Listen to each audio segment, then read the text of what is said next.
Welcome to the Jamaica Customer Service Association 20th Annual Service Excellence Conference under the theme, The Power of Service Excellence, Building Trust in a Digital World.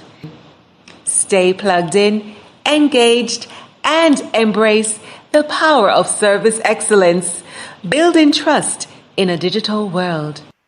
And now, ladies and gentlemen, please help me to welcome our Service Excellence hostesses for 2023, Mrs. Althea Mackenzie and Miss Norma Williams.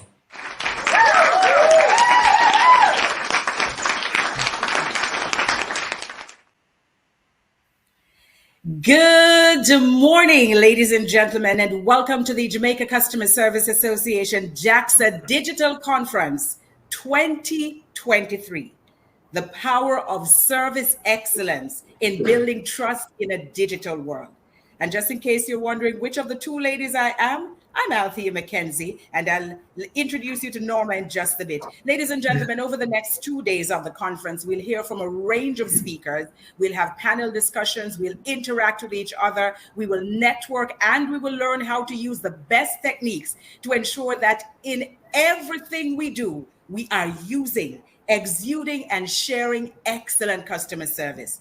This year's theme, The Power of Service Excellence in Building Trust in a Digital World, is apt. Since digital platforms are the rage, from games to teaching tools, from drones to satellites, from computers to artificial intelligence, AI, we are indeed in a digital world, and yet there are some people who are not willing to embrace the change that comes with the new technologies. So how do we engage them? How do we take them on this journey with us? How do we build trust? That is what we learn over the course of this conference. I'm not on this journey alone, however, and so this year we welcome to guide the process as well, Norma Williams. No, not my partner in crime, but she will be my partner in crime, my partner in helping us to build trust. Guys. Hard way this year. Ladies and gentlemen, help me welcome my co-host for the event, Norma Williams. Norma, good morning. Good morning, everyone. Good morning. My name is Norma Williams, and along with my beautiful co-host, Althea Mackenzie, I have the pleasure to be with you for the next 2 days to help you to navigate this journey. Althea told you a little bit about where we're going with the conference for the next 2 days. But I would also like to welcome some amazing people who helped to put this together. I'd like to welcome, of course, our chairman, and I would like to put in our chair lady, and Sambe Jaja, the legend in the field of customer service. I'd also like to welcome the dapper Richard Rowe and our founder, ex officio, Ilsa Duvernay, our Director of Finance, Sharon Williams, honorary secretary, Sandra Bowden Reed.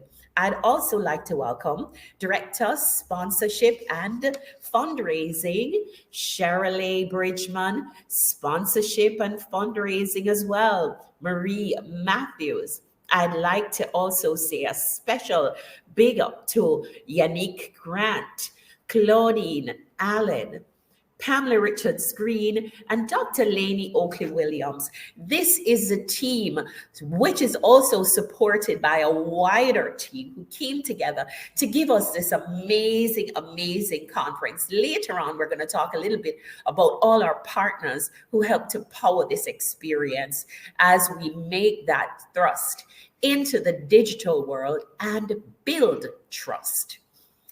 We have some exciting speakers for you. So just sit back, relax, and allow us to take you on this journey. And of course, ladies and gentlemen, in order to get things started, we will play for you the national anthem of Jamaica.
This is the day that the Lord has made.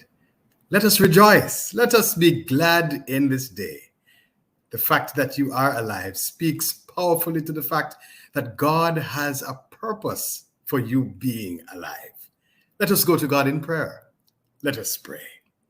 Great and wonderful God, how excellent is your name in all the earth. There are no boundaries to your benevolence. No limits to your loving kindness, no borders to your blessings. In you we live, in you we move, in you we have our very being. And so at the beginning of this day, we join with all creation in declaring how great is our God. We praise you for the resources and the peoples of this world, the gifts of creative wisdom, the resilience, the indomitable and charitable spirit of the human being. We thank you that in you, stumbling blocks become stepping stones for opportunity and prosperity. As we engage this conference, we pray your guidance and your grace upon the Jamaica Customer Service Association. May each presenter today be filled with the light of your insight, and may each participant brighten with hope for the future. Loving God, as we walk into our unknown tomorrows, remind us of your faithfulness in our yesterdays, your steadfastness today, and your uncompromising character in which we can trust. Grant us courage to conquer evil, love to help each other, faith to believe that all things are possible, wisdom to do what is right, and a disposition of excellence to serve diligently and creatively. Be among us, O Lord, and grant that through our living and our giving, your kingdom will come and your will be done on earth as it is in heaven, for Christ's sake. Amen. And we say amen. Can I tell you that I've known Reverend Astor Carlyle since he was a boy?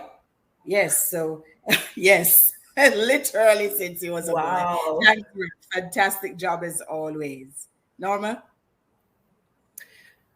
So I think you were going to do a little introduction for the Reverend before he tells us a little bit more, right?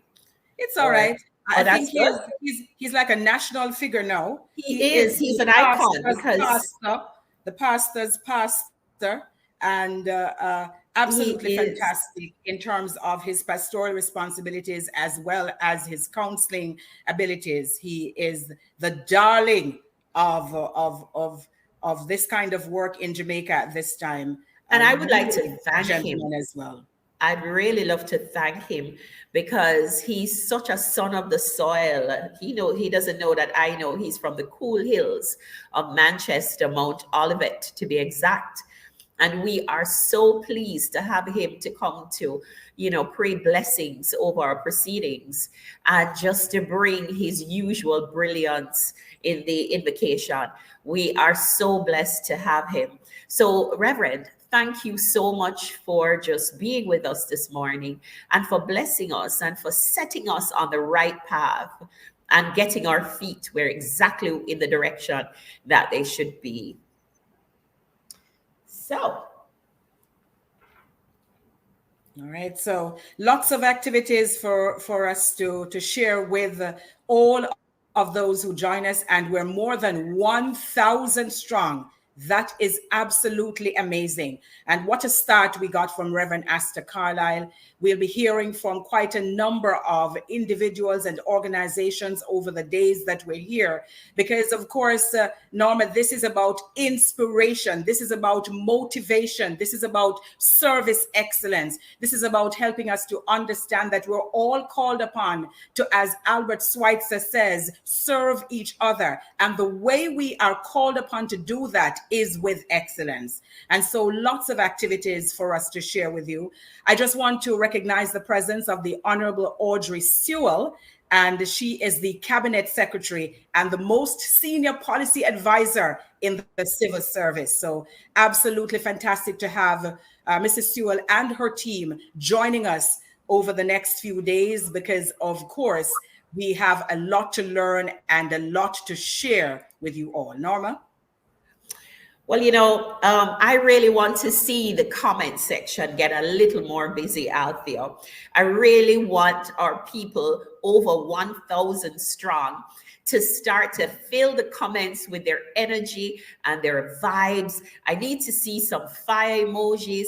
I need to see some thumbs up. I need to feel that excitement about what we're about to get in. So let's go over there and see exactly what's going on. Let me see you get your fire emojis going.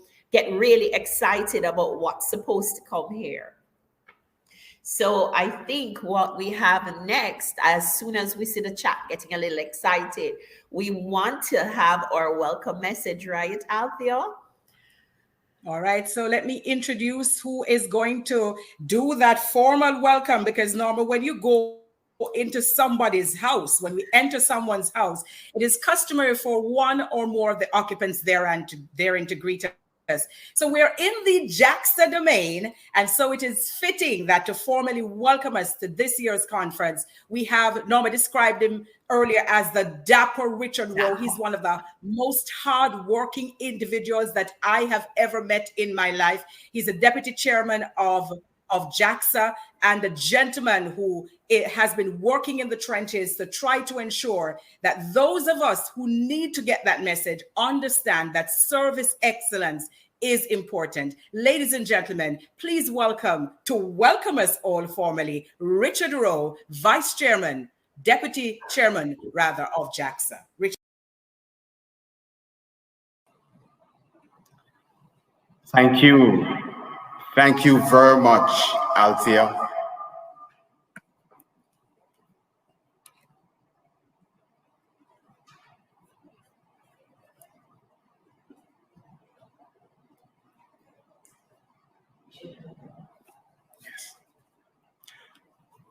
I'm so sorry, we had a little bit of feedback there and we had to just fix that.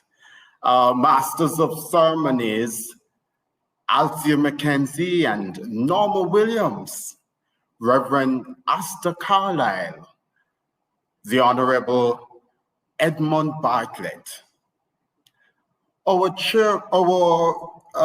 founder, actually, Ilsa Duvernay, who is unavoidably absent this morning. Our chairman, Dr. Nsombi Jaja, President Timothy Corley, other members of the JAXA board and the executive, our special partner, the Office of the Cabinet, the Public Sector Modernization Division. And this team is being led right now by the Honorable Audrey Sewell, Cabinet Secretary, our own special invited guests, distinguished speakers, panelists, conference delegates, partners, and sponsors, media. Ladies and gentlemen, happy Customer Service Week to all of you.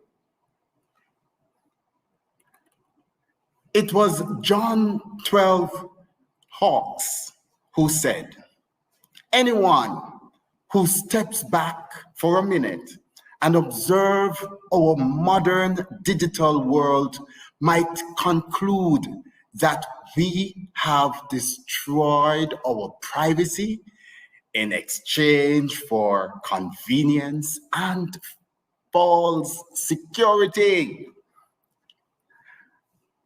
Welcome, ladies and gentlemen, to our 20th annual Service Excellence Conference.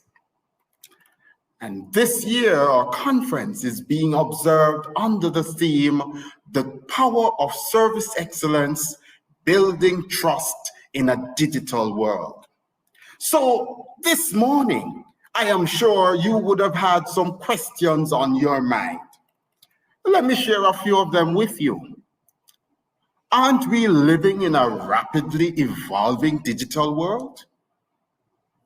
Aren't our lives increasingly intertwined with online banking, e-commerce, and a plethora of other digital services? What role does artificial intelligence, AI, play in the digital space?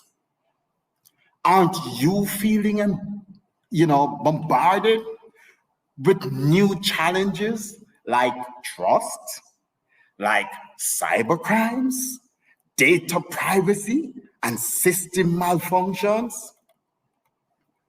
What is being done by our financial institutions to address these issues? Should we teach service excellence in schools? Is our public sector pivoting? Because we did pivot during COVID, but we continue to pivot and find innovative solutions to these problems. What can we all do to protect ourselves in the digital space? And finally, to what extent does the power of service excellence, my friends, help to build trust in a digital world? I'm not just welcoming you folks. I'm giving you a quick overview of what you are in for this morning and into tomorrow as we continue to raise the flag of service excellence high in this nation. The answers to these questions are found in the outstanding cadre of local and international speakers, our moderators and panelists, who are all waiting in the wing, my friends, to share their knowledge, to share their experience and their expertise with you. Wow. Welcome to another Service Excellence Conference with cutting-edge information, networking, and team-building opportunities, and problem-solving sessions. Now, folks, we join our nation in celebrating Jamaica 61, proud and strong. Thank you for showing up. Thanks for investing yourself and your future in all this conference. There are prizes and surprises, folks, and I'm sure Norma and Althea will be taking us through those. We offer this valuable leadership development and networking experience in a virtual format once again this year, making it accessible to every Jamaican, but also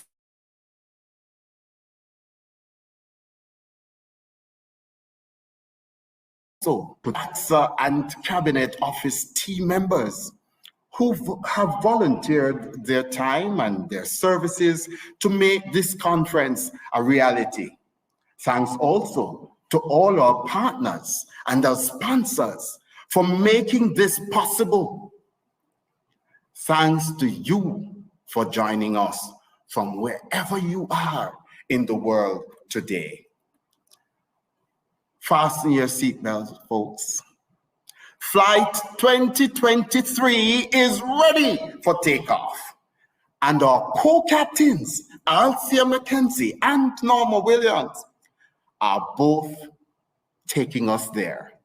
Thank you, and please enjoy your flight.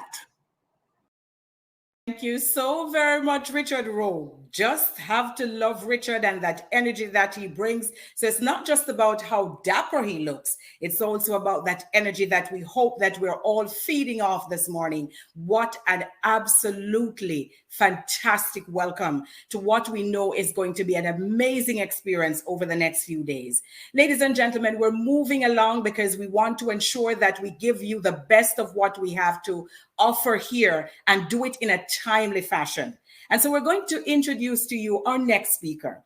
Now, the office from which she comes has been very instrumental in the planning and execution of this year's conference. The Honorable Audrey V. Sewell became Cabinet Secretary on August 1. She holds an MSc in Human Resource Development and a BSc Honors in Management Studies from the University of the West Indies. Additionally, she holds a certificate in Management Studies from the UWI and an advanced certificate in Educational Administration and Leadership jointly from the Swedish Institute for National Development and the Vocational Development Institute. She is a trained teacher by profession. And of course, I'm singing that because I'm a trained teacher too. Having taught at several institutions at the secondary level, she was instrumental in the launch of the Heart Trust NTA in 1982, now the Heart NSTA Trust. And Mrs. Sewell later served as Principal Director of the Justice Ministry's Justice Training Institute. The Cabinet Secretary is the most senior policy advisor in the civil service. She's a secretary to the cabinet, responsible to all ministers for the running of cabinet, and she's also the head of the civil service. You can call her if you want to, the chief person in charge of all things having to do with the cabinet. And of course, she has to be an excellent servant herself. So as secretary to the cabinet, she provides support and advice to the government, and she oversees the provision of policy and secretariat support to cabinet. As head of the public service, she is responsible for developing a highly professional public service, which is able to effectively execute government business. Ladies and gentlemen, please welcome the Honorable Audrey V. Sewell. Thank you very much, Althea, for that warm introduction. Thank you so much, and good morning, everyone. I noted that Richard has established the protocol and recognized all the very important persons and participants. But permit me to recognize the Honorable Edmund Bartlett, Minister of Tourism, Dr. Nsambe Jaja, Chairman of the Jamaica Customer Service Association, President Mr. Timothy Macaulay, permanent secretaries, and my colleagues, my other colleagues from the public sector. The PSs are now in their PS board meeting, and they have promised me that they will be joining in a very short while, but we acknowledge their presence nonetheless. Ladies and gentlemen, members of JACSA and other representatives of the private sector, good morning. Allow me to first congratulate the Jamaica Customer Service Association on leading this initiative of National Customer Service Week. I am delighted, ladies and gentlemen, at the partnership between the Office of the Cabinet and the Jamaica Customer Service Association in ensuring this event takes place each year. This is something that I have inherited, and it is something that I intend to continue with. Great initiative. This collaboration is a symbol of government's unwavering commitment to modernizing our services and enhancing the customer experience for all citizens and persons who do business with Jamaica. As we open this two-day conference, all of us together have unique opportunity to engage in meaningful dialogue, share best practices, and learn from each other. The presence of all stakeholders and partner organizations presents the opportunity for us to explore innovative solutions, to discover new approaches, and to forge lasting partnerships that will drive modernization of not only government services, but of all services that are offered by both the public and private sectors. The theme of this year's National Consumer Week is the power of service excellence in a digital world, recognizes that in an era which is characterized by significant and rapid technological advancements and shifting societal expectations, the role of government is evolving and must continue to evolve. Our citizens rightly demand more now than ever before. I say that every day from their government. They expect seamless digital services, transparency, responsiveness, and a commitment to addressing their needs and concerns. As a public sector, we have recognized that it is incumbent on us to rise to this challenge, to not only meet but exceed these expectations. For this reason, we are implementing whole of government projects and programs that utilize the technologies to create improved user-friendly digital platforms and enable citizens to access government services from anywhere in the world at any time. The GOJ online portal, gov.jm, for example, is a central hub for accessing government services in Jamaica, providing citizens and businesses with user-friendly platform for efficient transactions and vital information, enhancing the customer experience in public service. The electronic business registration form, which streamlines the process of registering a business online, offers entrepreneurs a convenient and efficient way to submit essential details and documentation for official business registration, reducing administrative burdens and fostering economic growth. These initiatives of government, led by the Office of the Cabinet with key stakeholders such as eGov Jamaica and the Companies Office of Jamaica, are geared towards ensuring Jamaica is on the road to achieving service excellence in a digital world. A significant aspect of our work involves the standardization of how we treat government records to allow shared access among government entities. We are serious about digital transformation, accessibility, and people engagement. Tomorrow's sessions are dedicated to addressing digital transformation in the public sector, and the panelists are esteemed colleagues who will ably speak to the work of government in this area, as well as the work that is being done to ensure that while we increase to improve accessibility, we are doing so responsibly and protecting our citizens' data. I hope that you are as excited as I am for this conference. The productive discussions, profound insights, and transformative ideas that will help to shape the future of services, particularly in government services, for generations to come.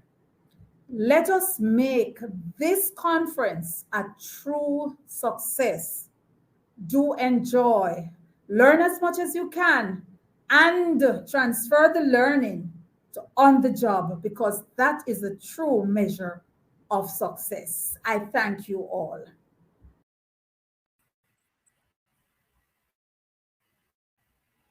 Ladies and gentlemen, the Honorable Audrey Sewell. So you can hear from her tone that she's a teacher. She is here to share information with us. And of course, we thank her and the team from the Cabinet Office, and we look forward to the engagement with them over the next few days. I think we are doing well with time. We're running just a smidgen behind, and so we're just going to keep this ticking. Ladies and gentlemen, it gives me great pleasure to introduce our next speaker.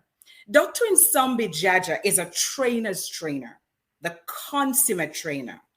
Dr. Jaja is experienced in the areas of strategic management, quality management, leadership development, resource, energy and knowledge information management, and customer service management. She's a certified ProNet trainer for quality management, business strategy, resource management, energy management, and knowledge information management. Quite frankly, ladies and gentlemen, Dr. Nsambi Jaja is one of the best motivational speakers of her time.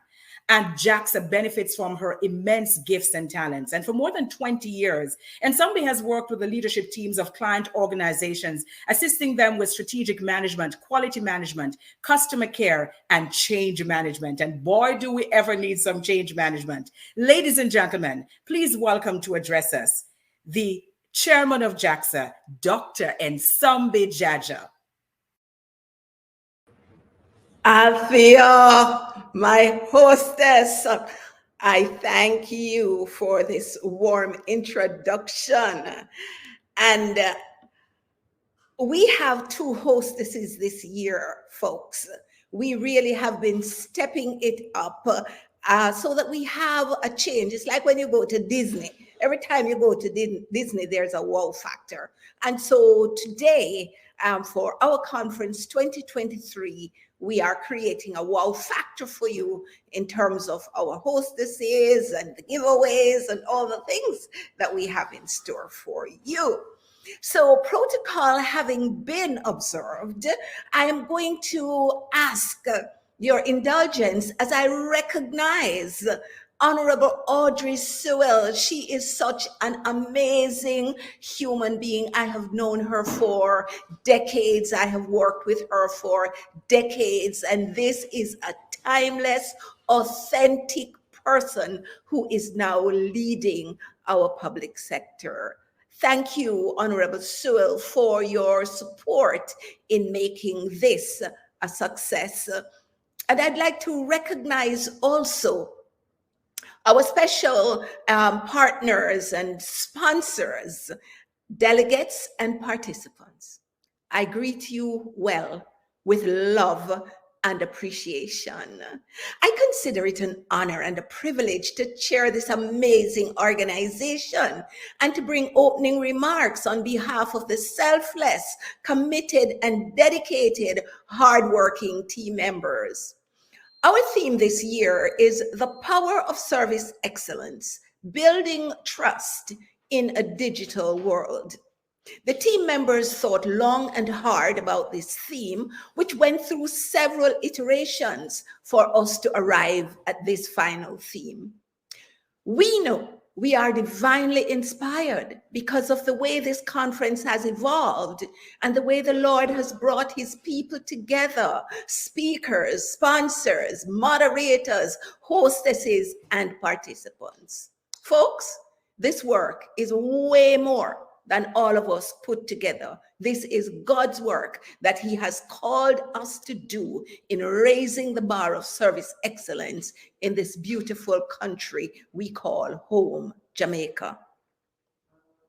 So, back to our theme, service excellence, trust, digital age, all of those in the same sentence. It kind of seems almost paradoxical in an era where there is so much pain resulting from cyber attacks, scamming, and general vicarious behaviors of people. But let us not get it twisted, thinking it's just Jamaica alone. I am working with clients over 3 continents who are implementing cybersecurity systems to guard their business and protect their customers' business interests. As organizations design, develop, and implement their digital strategy, they are identifying the significant risks they face, are facing, and are likely to face in the future. In order to reestablish credibility and win back the trust of employees, of customers, and other stakeholders, organizations will need to implement systems that are customer-centric and risk-based. So, one such system is based on the ISO 27032 standard, the standard for strengthening cybersecurity resilience.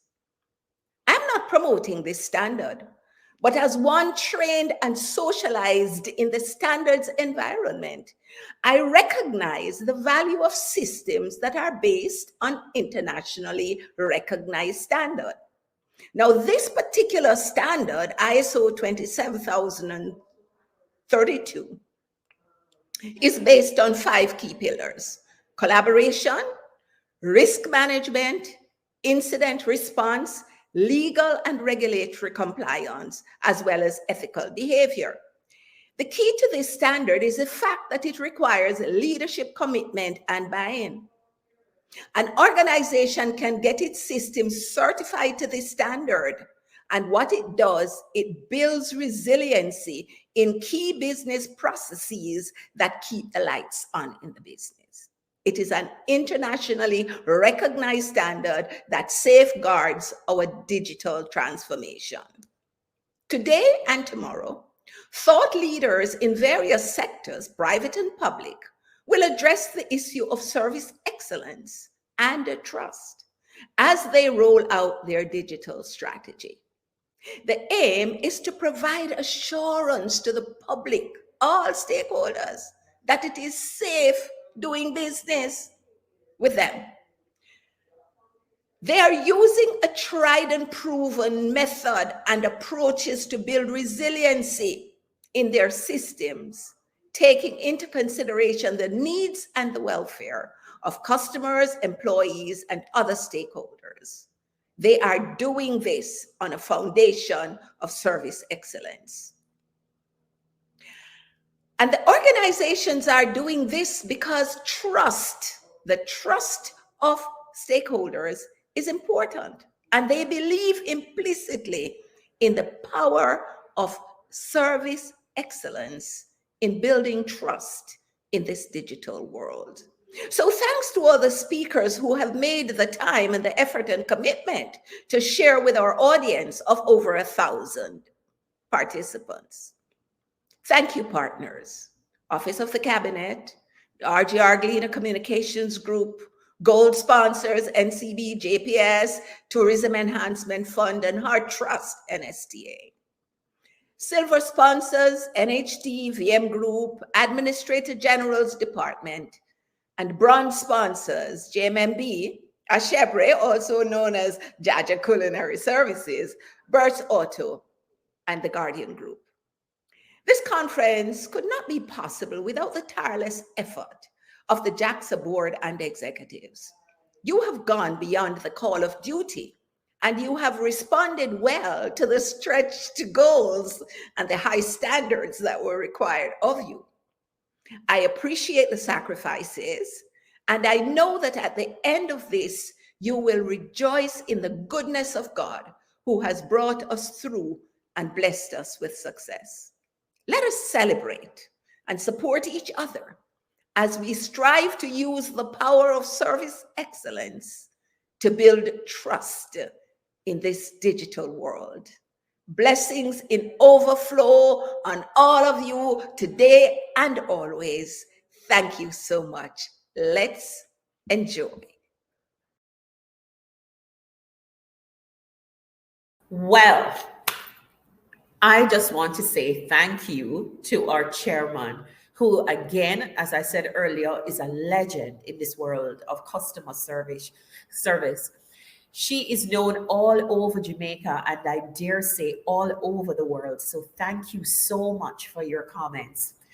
By the way, before we even go any further, I need all of our 1,000 persons here to just click over to our social media page, the JAXA social media page, and just give us a follow.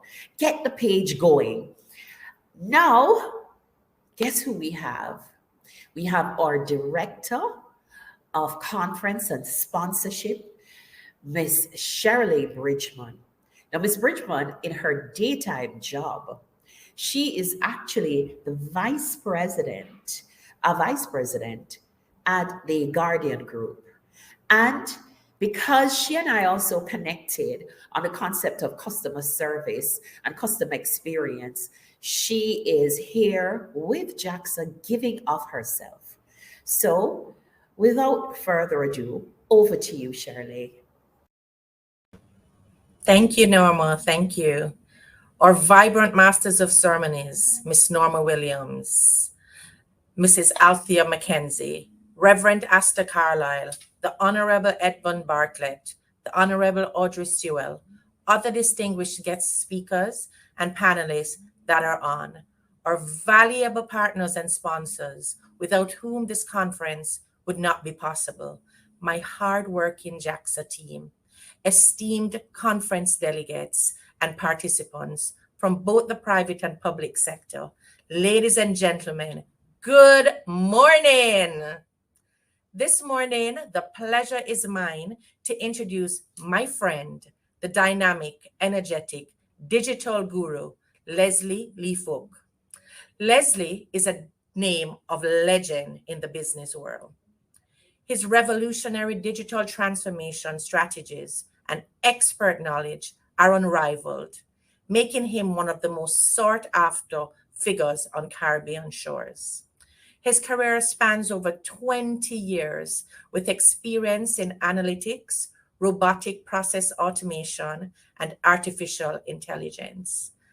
I remember when I just met him years ago, and he would speak to me about data mining, e-commerce, and automation, of course, which all went over my head. At that time, this was not something that's happening, and it was like I just could not conceptualize what he was talking about. He was like a real life Jetsons. For those of us who are old enough to remember that cartoon, which predicted our current digital world, where you had Mr. Jetson talking to his wife on the screen and him going in a little car and bubbles over and everything was digital. That was like Leslie. And I was like, okay, I'm eventually going to get this. Today, he serves private and government customers. He aspires to create a globally competitive region using data which positively impacts every Caribbean life.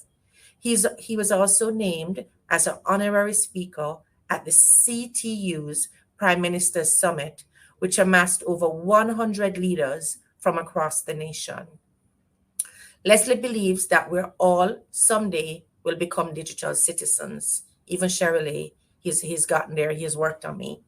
He hopes to tap into the deeply creative nature of our Caribbean people so we can foster development in a community that's highly sought after for its talent and expertise, transforming us into the India for analytics. Ladies and gentlemen, sit back and get ready for being blown away by this energetic speaker. If you're not awake, trust me, you're going to wake up. Leslie, over to you, my friend. Good morning, buenos dias, bonjour, goedemorgen, and anybody here from Jamaica, wagwan. Congratulations on being here, this transformative 2-day conference. Before we begin, please let me know in the chat, what country are you guys joining us from? I'd love to know. Go ahead and use the chat. What country are you guys joining us from? I'm excited to be here. Oh, Jamaica, here we go. We got lots of folks from Jamaica. Nobody from Trinidad. Nice. Portland in the house. Wonderful. So I'm excited to be here with you guys. England. Wow. Okay, cool. So excited to be here with you guys today. How many guys agree that time is our most valuable resource? So I want to acknowledge everyone for taking time out of their busy schedules to attend. We know how valuable time is, and the team and I will do everything within our power to make sure it's well worth your time. Our bold promise is if you stick around and you switch off all those other distractions, and by the end of the session, I will give you everything you need to know about AI to become a leader in your industry.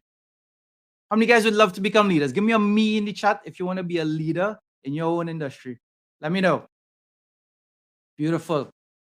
So first thing I want to mention is that this is not going to be a typical talk. It's not a lecture. It's not academic. It's based on real world experience, both what worked and what didn't work, so I could just save you guys time. So how do you make the most out of today's session? Well, only one thing, and I just want you guys to participate. Go ahead, I want you to use the chat, and I want to interact with you guys. So if you guys are ready, give me a me in the chat. All right, beautiful. Friday, 24th November, 2017. This marks an incredible day. A day that will be recorded in the history books. A day that I will always remember. Does anyone know why?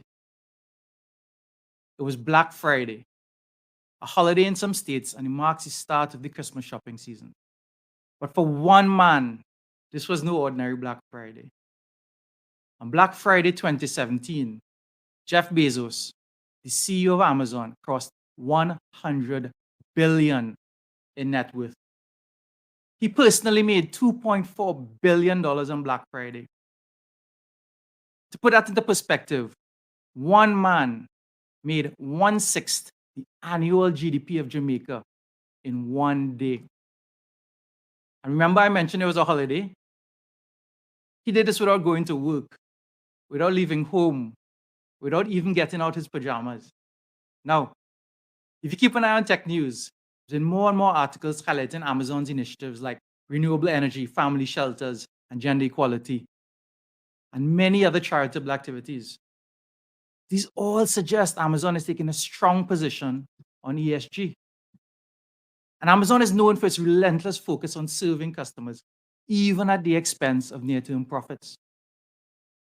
Isn't that the agenda many organizations, especially governments, struggle with today? Haven't social programs always come at the expense of taxpayers, to the state or to someone else? But at Amazon, they maintain a customer-centric view, which is socially responsible, profitable, and sustainable. So the question is, how can we improve our customer experience and improve bottom line at the same time? In the case of governments, how can we improve the lives of our citizens and generate new revenue streams at the same time? While it sounds like opposing ends of the scale, Amazon is doing it using artificial intelligence. What if we used artificial intelligence? So since we've been spending some time together, guys, would it be okay if I share a little bit about my journey, what some of the challenges that I faced, and share a little bit about how AI helps so I could just save you guys time and all the headache and all the mistakes? Would that be okay? Let me know if that's okay in the chat. Great. So after helping hundreds of companies and mentoring thousands of people to solve million-dollar problems with data, I'd love to walk you through what I discovered across industries, across people at all skill levels. I'm Leslie, a thought leader in AI, and I'm a data millionaire. I'm not greedy, but this is my number. And when I get to this number, I'll retire. Today, my job is to convince you all to join ranks and become millionaires as well. When most people think about me, this is kind of what they see. They see me with government leaders, presidents, prime ministers, CEOs, captains of industry, and sometimes celebrities. But it wasn't always like this. My AI journey started 13 years ago. For us, it was a time of adversity. My company was in decline. We had limited resources. We faced budget cuts, and we struggled just to make ends meet. Projects that we normally won were being lost. Clients that we had for years were terminating contracts. And the scary part was we didn't know what to do about it. So I set out to understand why. I wanted to analyze my data. I wanted to make better decisions, but I couldn't program, I couldn't script. I wanted the ability to look around corners, to predict the future, but I couldn't even make sense of the past. I spent weeks banging away at it and I wasn't making any progress. And eventually, a light went on in my head, and I did what anyone needing to answer complicated questions does. I Googled it. I stumbled across a Gartner report which highlighted a market leader for business intelligence. And I did some more research, and eventually I landed up on YouTube. That day, I saw a presentation that changed my life. I saw a guy analyzing sales data by double-clicking, by dragging and dropping, and he was answering questions that were similar to mine without any code. So I downloaded a trial, I threw some of my data at it. Now, at the time, I had a preconception that analytics was hard, that it was difficult, and there was a huge learning curve. But this tool, it was amazing. It was easy and intuitive. I was zipping through the last 5 years of data and quickly figured out why we were losing business. It was cloud. We were no longer competing with the Macy's or the Fujitsu's of the region. We were competing with Microsoft, Google, and Amazon. And just for the record, I'm not the guy in blue. But we were competing on a global level, and I didn't know it. You see, technology companies are usually the first ones to be disrupted by technology. But wouldn't you agree? If you fast forward to today and you walk through any shopping mall in the world, it becomes apparent that everyone has to compete on a global level. Isn't that the reality for many of us here in the Caribbean? A couple years ago, my family and I traveled to Canada. I took my kids to see their first white Christmas. And believe it or not, the thing that excited me the most isn't the snow or Niagara Falls, but it was taking my 3 boys to Toys R Us. I remember my first time there. And if you ask me what Christmas smells like, I'll tell you Toys R Us. So I know it's something they will never forget either. Sadly though, sooner or later, Toys R Us will close their doors for the last time. There's a lesson for those who are slow to evolve, disrupt, or be disrupted. A lesson that hopefully we can learn at someone else's expense. When we were disrupted, we had a couple options. One, we could roll over like Toys R Us and accept defeat. 2, we could let staff go, cut our overheads, and try to make the most of the market that we had. Or 3, we could pivot into the unknown and do things differently.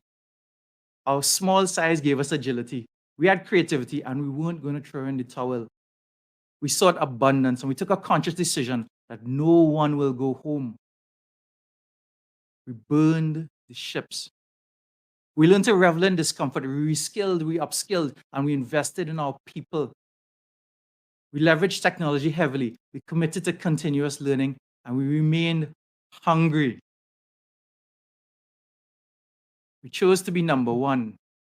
And by 2018, we had expanded into artificial intelligence. We started to train data scientists across the entire Caribbean, and life was great. And then this happened. Whole world went into lockdown. And we were all now working remote. It wasn't terrible at first, but fortunately, this was not my first rodeo. I'd personally been working remotely since 2015, but for many on the team, especially younger ones, it was a big adjustment. And as time went on, this is what the team encountered. Tons of mental health issues. And we saw a massive performance dip. How many of you experienced the same? Again, I had three choices. One, I could get rid of the entire team. Two, I could beat people into submission. Or three, I could find better ways for people to work. And that's what we did. Given our background in AI, we started to acquire and develop AI that was good at one individual task, so that the team's individual task could be now AI augmented. Now all the entire team, they were producing the same results with a lot less effort, and performance skyrocketed. The team was now able to focus on more strategic objectives. At the same time, we were placing a lot of effort into process and developing SOPs. Have you ever heard process will set you free? We develop processes and SOPs for pretty much everything. And what do you think happened next? Now that we had processes and we had workflows, and AI could perform each task, we just connected all our AIs together and we created fully autonomous processes. We inadvertently developed a robot army. Today, it's my humble opinion that we're about 7 years ahead of the market. For every one person in our organization, there's 10 AI. And that's how we've been able to scale and still maintain service excellence. So you're probably asking, like, what does this have to do with you? Well, everything. Anyone ever done any time management or productivity management training? Give me a one in the chat if you have. In the perfect world, the typical knowledge worker works for 8 hours a day. And in that 8 hours, they do 5 to 8 tasks, 1 hour per task. At the end of the year, your typical knowledge worker has done 9,600 tasks. We've been able to automate 10,000 tasks a day. That's the job of one person for an entire year. We added an extra 365 people to our team without impacting payroll. Our robot army 18x our workforce. What if you did that in your own organization? What would that do for your customers, your citizens, your stakeholders? How many of you guys would love to have sustainable service excellence? Today, our company has continued to grow and pivoted just from an infrastructure company that just serves small and medium-sized businesses in Trinidad to regional leaders in the AI space. We now serve the biggest and best enterprise organizations across the entire Caribbean with an exponentially larger addressable market.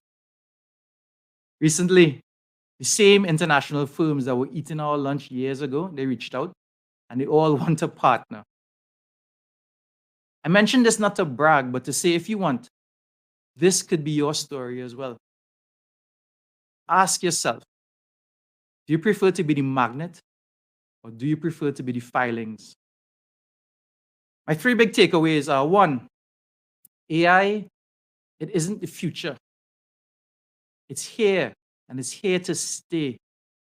2, process is the only way to scale and maintain service excellence. And 3, someday, everyone will have no choice but to use AI. There are ultimately 2 paths to get to AI. You'll find that there's a small group of individuals that are running towards AI right now. They're looking for every edge, every opportunity, every chance to integrate AI into all aspects of the operation. These are the disruptors. They'll widen the digital divide, and when they look back, well, you know the story. Or they'll be the disrupted, the ones that continue to do things the old way, and before they know it, there's absolutely no catching up. So do you want to be the victor or the victim of AI? Study after study shows that there's a massive first mover advantage. First movers will take 90% of the market. And everyone else, second, third, fourth, fifth, sixth, seventh, eighth, ninth, everyone else will be forced to share the remaining 10% of the market.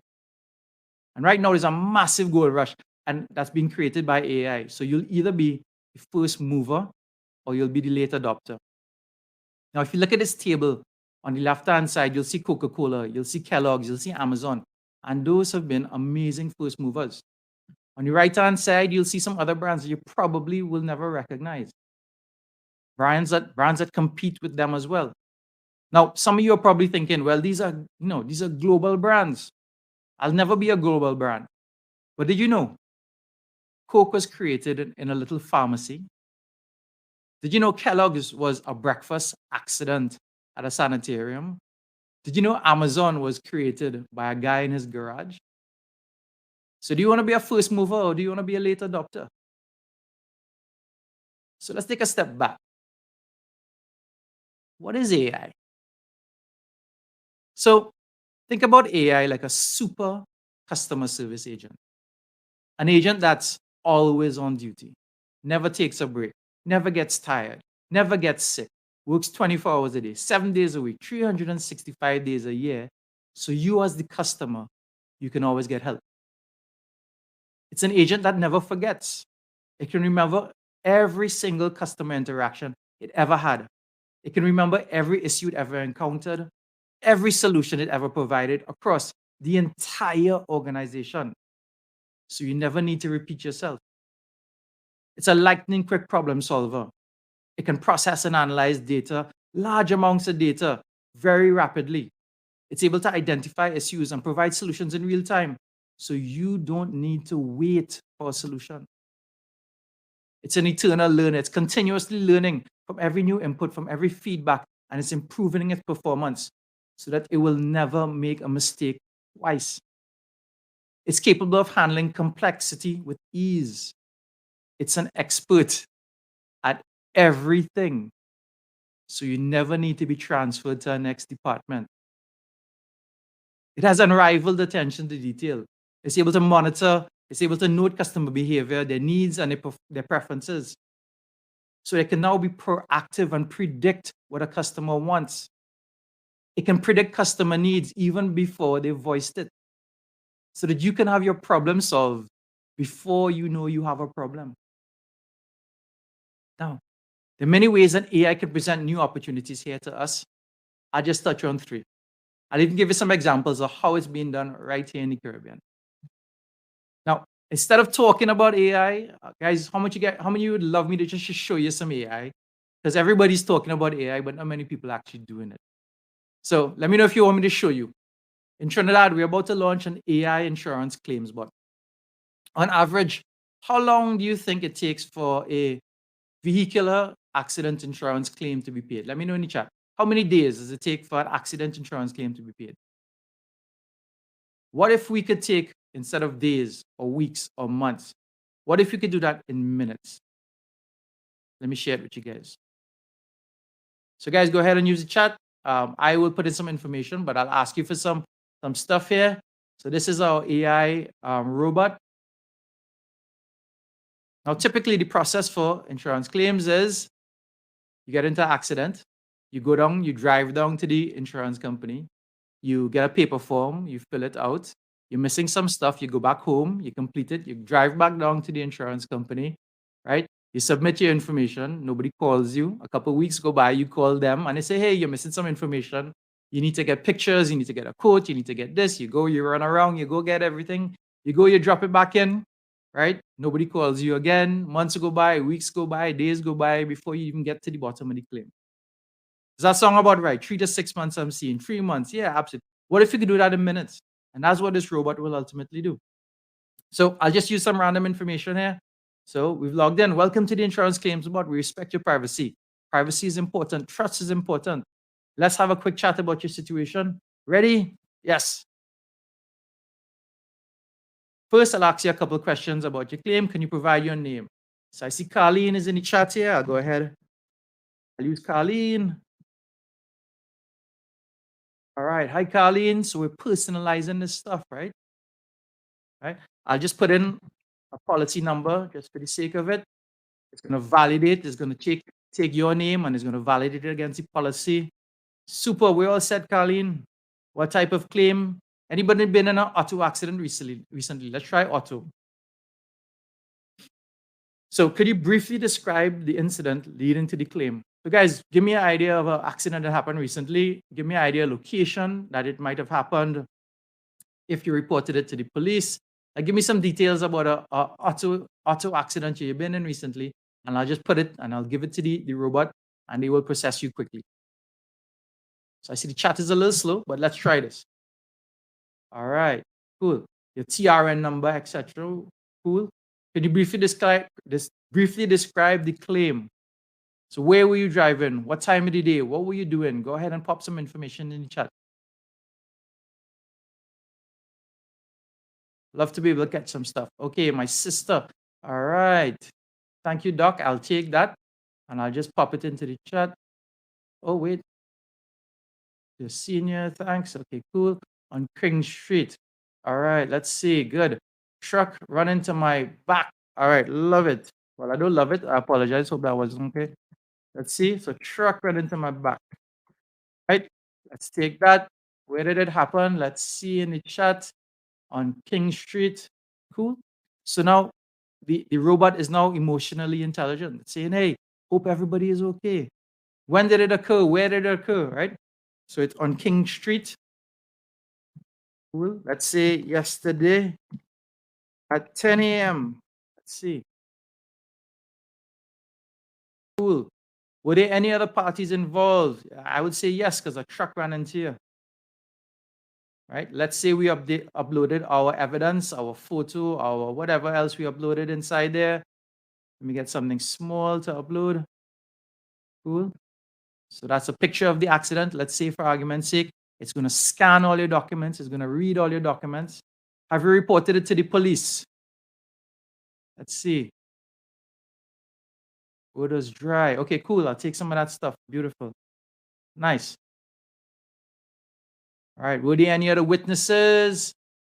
I'd say Dr. Jaja was there. Go. Cool. And what's the estimated cost of the damage? How much did this cost you guys? Let me see if I see anything in the chat here. Let's say it costed. How much you guys want to put? Big accident, small accident. Let's say 10,000. Great. Beautiful. And did I report it before? I did not. So it's going to collect all the information immediately, and it's going to take all this information, and now it's going to pass you to an AI that is good as adjudicating. It's going to assess the claim, and it's going to ask more questions, and it's going to immediately 1.5 million. I want to drive whatever you're driving, right? It's going to assess the claim and then immediately give you a payout. So let's see. All right, cool. So it's going to give you a summary. Morning, Colleen. Thank you for submitting an auto insurance claim. Based on the information you provided, the incident occurred on King Street yesterday with an estimated damage of $10,000. Reported that a truck ran into your back of your car and there was another party involved. The police were informed and Dr. Jaja is a listed witness.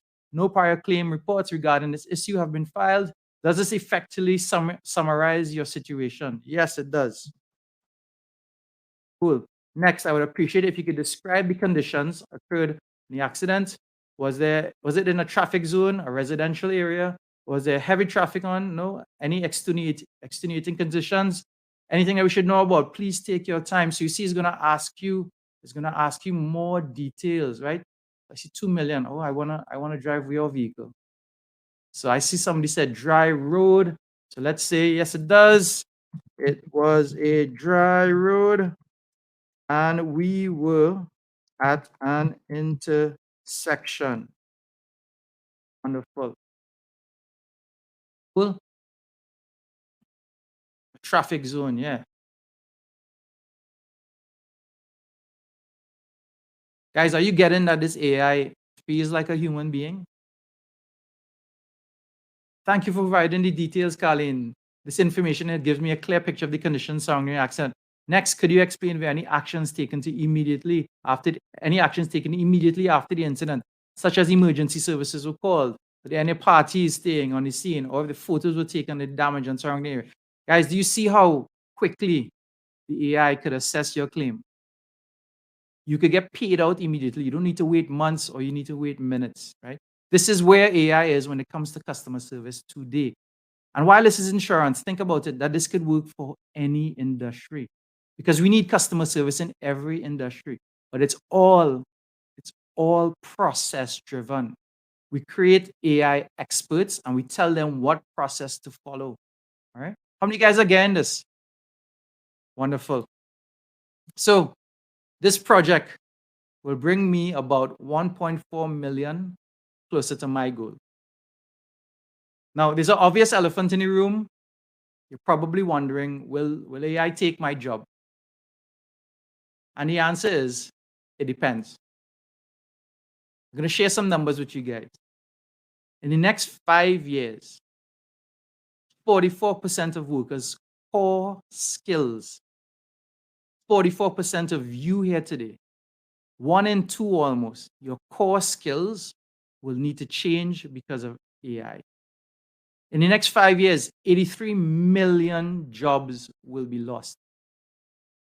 But 69 million jobs, 69 million new jobs will be created. And AI is estimated at about 17 to 26 trillion dollars to the global economy. To put that into perspective, that's the GDP of Jamaica for the next 1,200 years, every year. So, what if you're an early adopter and you just got 1% of that? That's $170 billion still. What if you made a total mess of it, but you're an early adopter and you just get 1% of that? That's still $1.7 billion. What if you made a total mess of it and you only got 1% of that? That's still $17 million. What if you made a total mess of all of that and you only got 1% of that now? You still get $170,000 every year. That's 7 times the average salary in Jamaica. If I have my way, this will bring me 2.9 million closer to my goal. The first quarter of 2023, the rate of account takeover attacks rose by a staggering 427%. And that's 427% compared to all of 2022. Why do you think we're seeing such a significant uptick in payment fraud? Some argue it's certainly no coincidence, and a lot of it is due to the fact that all of the hackers now have easy access to AI. But banks are fighting back. Would it be okay if I shared a very short video to show you guys like my point? Like how our banks are treating with this stuff. Would it be okay if I did that? And before I do, has anyone ever seen this movie? It's a classic, and it's a scene inside there. I wanted to show you guys. So you probably, is that okay? All right, perfect. Here you go.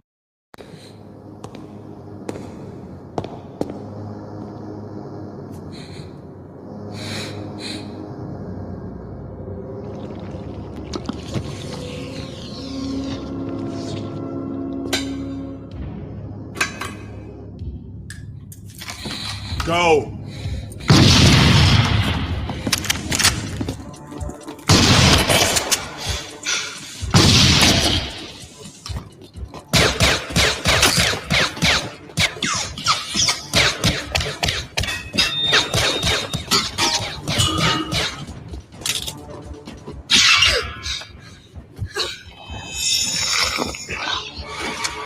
So you're probably wondering, what does this have to do with you? Imagine that the banks are using AI to fight AI. The bad AI is always trying to find a way to get to the target, and that target is you. The good AI is always trying to look out for you, and it's looking out for the bad AI so it actually can protect you. And that's what banks are doing. So would you sleep better knowing that Arnold has your back, right? This project in Barbados will bring me about 280,000 closer to my goal. So the next time someone mentions AI and they tell you AI will exceed human reasoning and human intelligence, you'll understand why. But how are we using AI today? Most people, they don't have AI because they think it's too hard or it's too costly and they do absolutely nothing about it. These organizations are at the greatest risk. Many organizations, they don't have a real strategy. And at best, there are a couple individuals who are using ChatGPT, and in most cases, without even the knowledge of the leadership in the organization. A few hire an army of data scientists, of engineers who require in-depth knowledge of coding, programming, and scripting, who work their voodoo just to answer simple questions. But is there another way? How about AI literacy? How about giving everyone at all levels the skills to effectively and efficiently use AI? In my organization, we've enabled everyone at all skill levels with a simple tool that anyone can use to harness the power of AI. We've changed our culture to one that embraces AI. And if I use AI once a day, and the two people below me use AI once a day, and so on and so forth in the organization, by the end of the year, we've made 1 million better decisions than our nearest competitor. Isn't that a big idea for our society?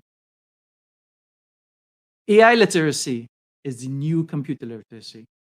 Imagine a world where every single time you had to send an email, you had to send a tweet, you had to send a text, you had to call someone for help. Now picture a world where every time you needed to use AI, you had to call someone for help. To be truly transformative, we need to be self-sufficient. All employees need to learn how to delegate with AI. You're probably thinking this is super high-tech stuff. I was on the way back, I was traveling into the country, and I got this message from my 8-year-old son. He said, "Daddy, I made AI." And I'd never taught him AI, right? But he sent me this message. So if an 8-year-old could do it, what's your excuse? Just some trivia. I think there's a world market for maybe 5 computers. Anyone knows who said this? It was Thomas Watson, the president of IBM. And Watson just didn't see it. See, computing wasn't accessible to everyday people. That was way before the age of computer literacy. And with good reason. Computing was complicated, as is AI today. But what changed? Apple. Apple made computing simple. They created a GUI. It's click, drag, drop. Now everyone could use a computer. What if we apply that same thinking to AI? Adoption would skyrocket. So what's the solution? I say, let's keep it simple. So simple, an 8-year-old could do it. But why? Because we need to prepare our next generation to be globally competitive. Every year, I have the honor of participating in this technology summer camp in Tobago. It's put on by an amazing person by the name of Dr. Levis Guy, and largely at her personal expense. The camp focuses on science, on technology, on math, but more than that, Levis wants to inspire the next generation of leaders, dreamers, and entrepreneurs. She wants every child to know that even though they were born on these 2 little rocks that we call Trinidad and Tobago, they have the ability to change the world. The Caribbean is blessed with some of the most creative minds in the world, both positive and negative creativity. But it's our creativity that sets us apart from everyone else. And creativity is the foundation of great decision-making. I travel the Caribbean extensively and I go country to country. I'm always able to find a bright spark, a guy or girl who's doing something incredible, a guy or girl is creating something from nothing, a guy or girl who's challenging the status quo. Like today, great things happen when there's a gathering of great minds. And it's my vision to make the Caribbean better, to make the Caribbean competitive, and make the Caribbean a leader. We can no longer rely on blue waters and white sand or oil and gas, but if we unify, we can develop world-class products. We can export to the rest of the world and stop being consumers. I want us to be the India of AI. And if we keep it simple, and we start with our youth, who says we can't be number one? We've produced some of the greatest leaders, people that have shaped the world, people that have redefined the arts, sport, business, beauty, and someday technology. This is a room of trailblazers, a room of leaders, all with the ability to effect change. We live in an age of artificial intelligence, robotic process automation, and machine learning, where we've already built the tools, and the tools are now building us. And for the first time, we have the ability to overcome our human limitations. Therefore, it's our responsibility to positively and exponentially impact more people. I'm Leslie Lifu, and I'm a millionaire. I belong to a new generation of millionaires, one that doesn't measure success by money. We measure success by the number of lives we positively affect, the number of people that we touch. This is my number. What's yours?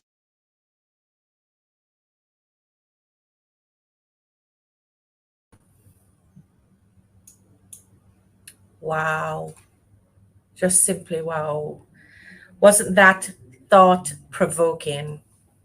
That literally blew my mind, as Leslie always does. Every conversation with Leslie is literally mind-blowing. It makes me stop, it makes me think, it just makes me, what is the future for us? What is the future for Caribbean people? What is the future for Jamaica in this digital world? We got some questions in the chat and just want to put them to Leslie. Leslie, I'm not sure if time will permit, but I'm going to try if we can get through as much as possible. Chelsea says, I'm in the gaming industry. What are some of the dangers of AI in relation to this industry? Yeah. So thanks, Shirley. Before I take that question, guys, I want to ask one more question. Are you guys the type of people that would help a stranger? Let me know in the chat. Are you the type of person help a stranger? If you are, guys, then we're from the same clan, and I believe in paying it forward. So I want to be able to offer. I know it's about 1,000 people here, but I want to be able to offer for the first 100 people that share their honest feedback about what this chat did, what this conversation did. I'm gonna give you access to my AI workshop coming up. It's gonna be free access. A seat is worth $250, and you guys can have it. Just go ahead and scan the QR code. When it comes to like not only gaming industries, but every single industry, especially if you're doing anything that's a knowledge worker. I'll give you a story. Like anybody here could identify easily gaming and technology, and you can see the impact of AI. But I was having this conversation. I went to a conference in Montego Bay, actually, and on my panel was a doctor of medicine from Yale University. He's a professor at Yale. And I was excited to meet this guy because I would love to get my kids to do medicine at Yale. Like, wouldn't you love to get your kids to do medicine at Yale? And he was telling me, hey, Les, like AI is taking doctors' jobs. And then his partner, she's like, yeah, it's happening to me too. And I said, what do you do? And she's like, I'm a perfumer. I make perfumes. Now, I've never seen AI with a nose. What if AI could take a doctor's job? If AI could take a perfumer's job? Like, what do you think is the impact on gaming? What do you think the impact is going to be on anything to do with knowledge work? It's going to completely transform it.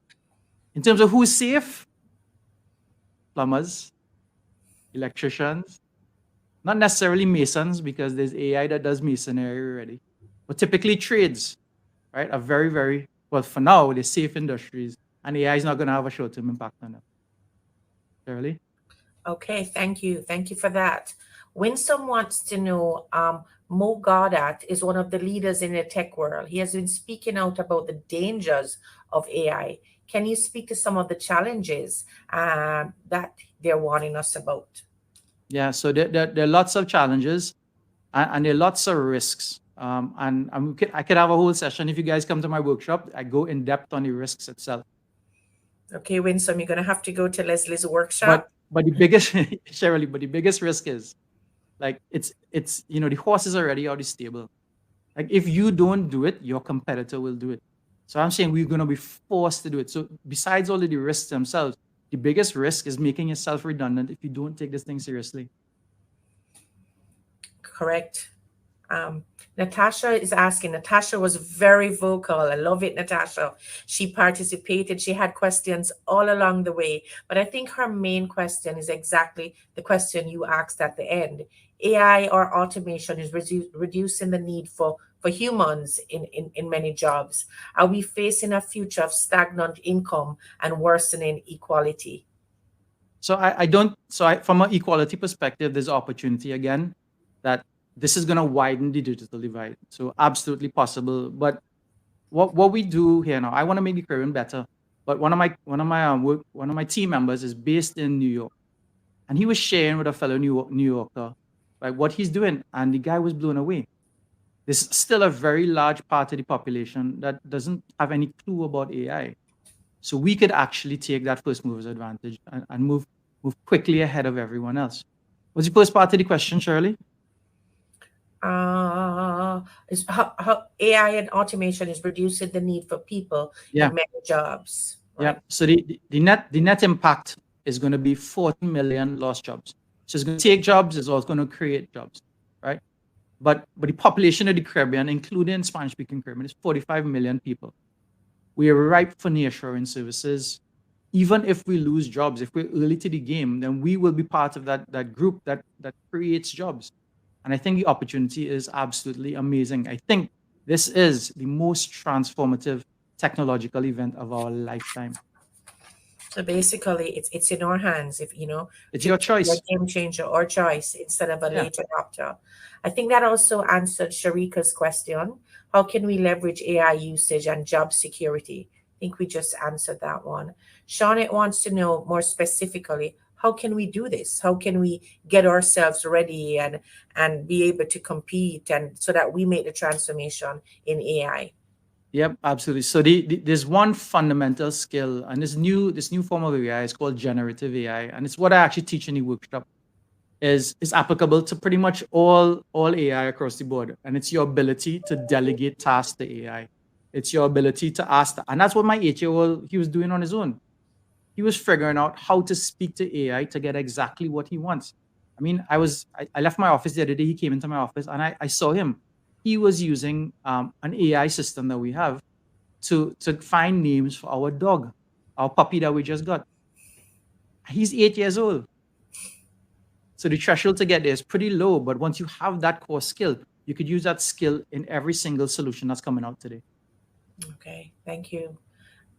Natalie again says, why not find ways to help our staff to tap in the mental abilities that is given to us from birth?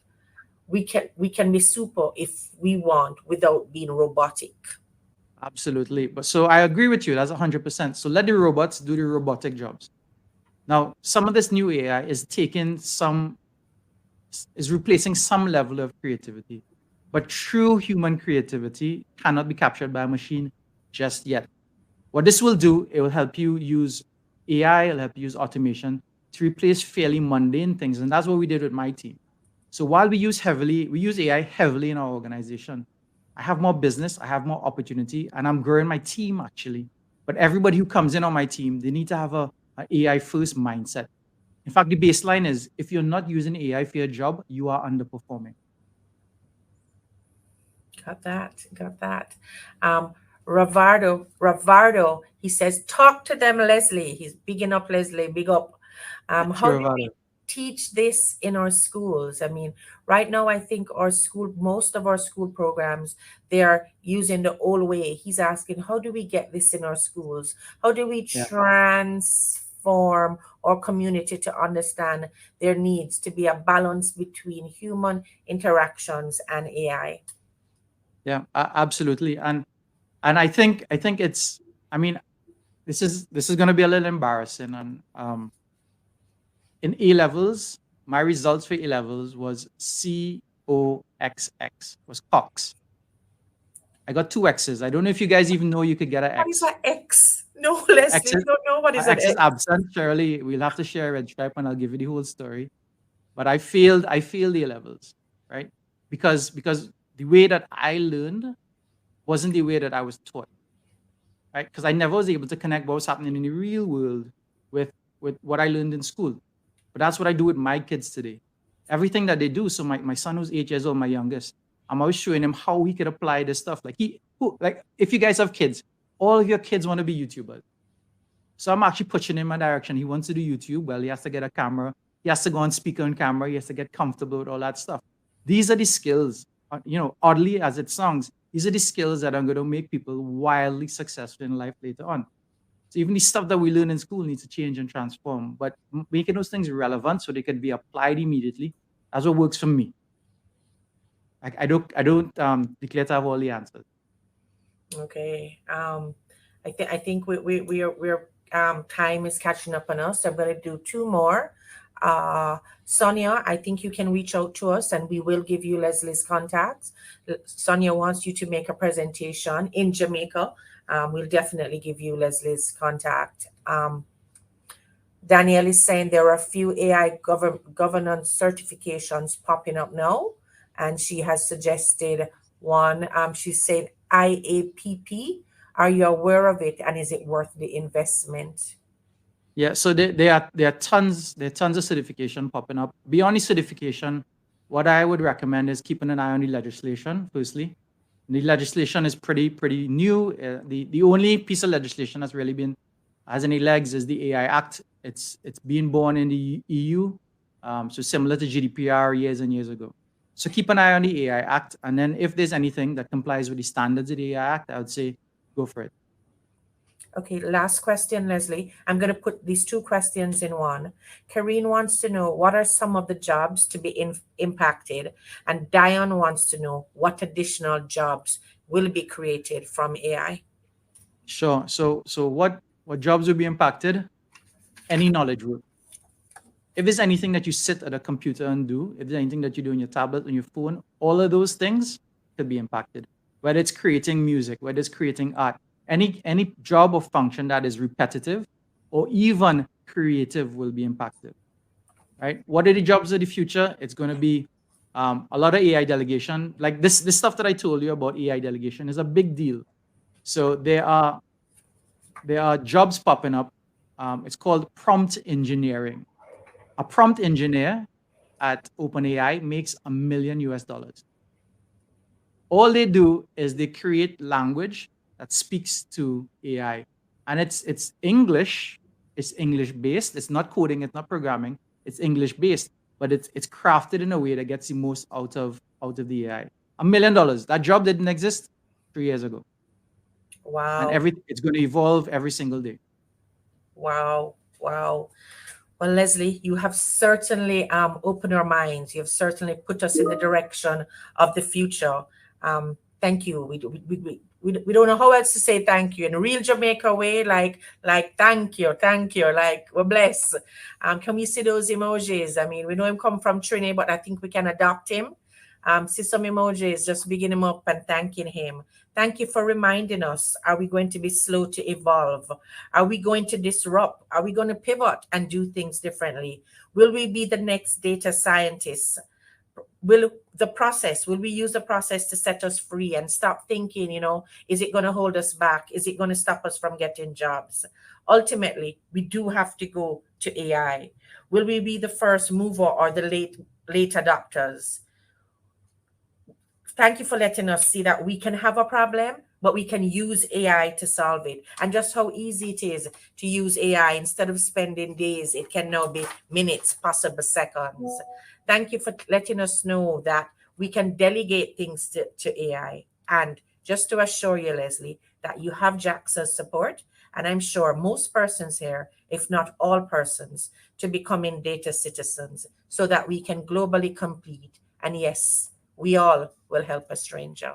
Thank you so much, Leslie. Thank you.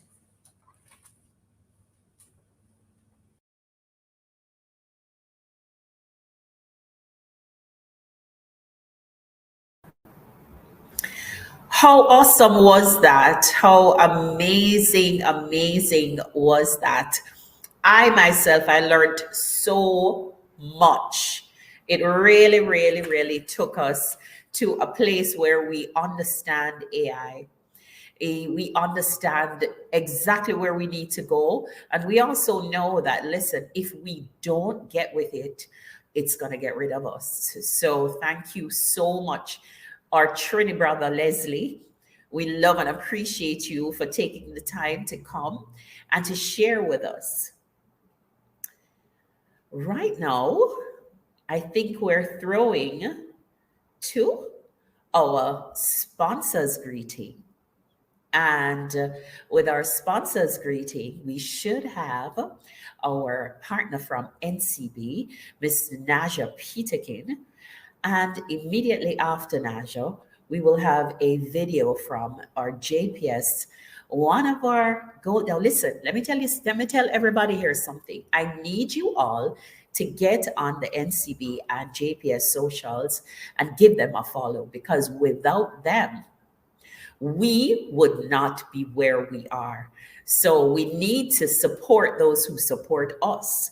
So make sure you get on their socials, you follow them, and let me throw right over to NCB, our partner, who has helped us to power in a golden way our conference.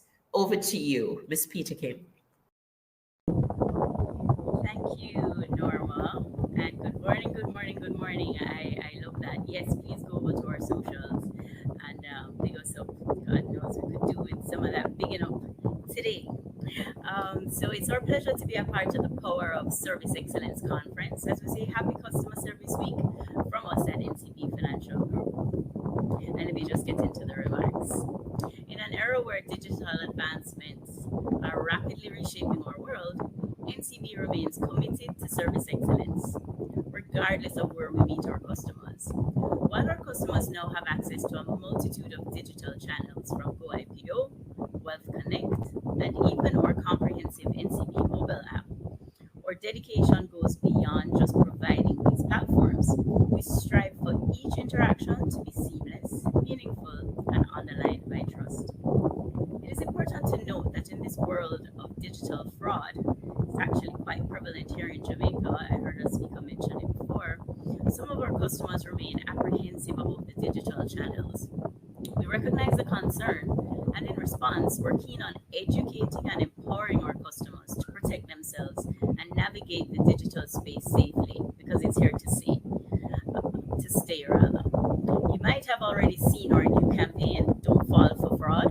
Our goal is to ensure everyone can reap the vast benefits of digital banking without fear. Our theme today, Building Trust in a Digital World, is far from just a catchphrase. It resonates deeply within our operations and speaks to our EGC philosophy: efficiency, governance, and customer experience, of course. In this digital age where interactions can be fleeting, it is the essence of these engagements that cement the bond we have with our customers. To NCB, service excellence isn't just about facilitating transactions. It is about creating lasting memories, fostering genuine relationships, and ensuring that the trust between us and our customers remain unbroken. Be it a straightforward transaction on our app, resolving a query, or exploring investment opportunities using GoIPO, our priority is and will always be our customers. As we delve into our sessions today, I encourage each of us to embrace the wealth of knowledge and insights that will be shared. Together, let us envision and shape a future where digital interactions are characterized by trust, empathy, and impeccable service. Have a great day, everyone.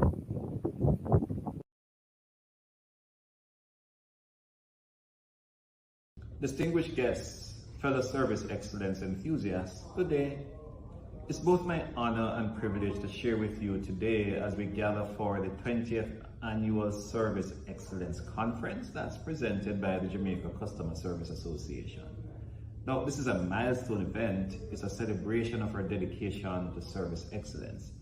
It's also an exploration of a theme that has never been more relevant: the power of service excellence, building trust in a digital world.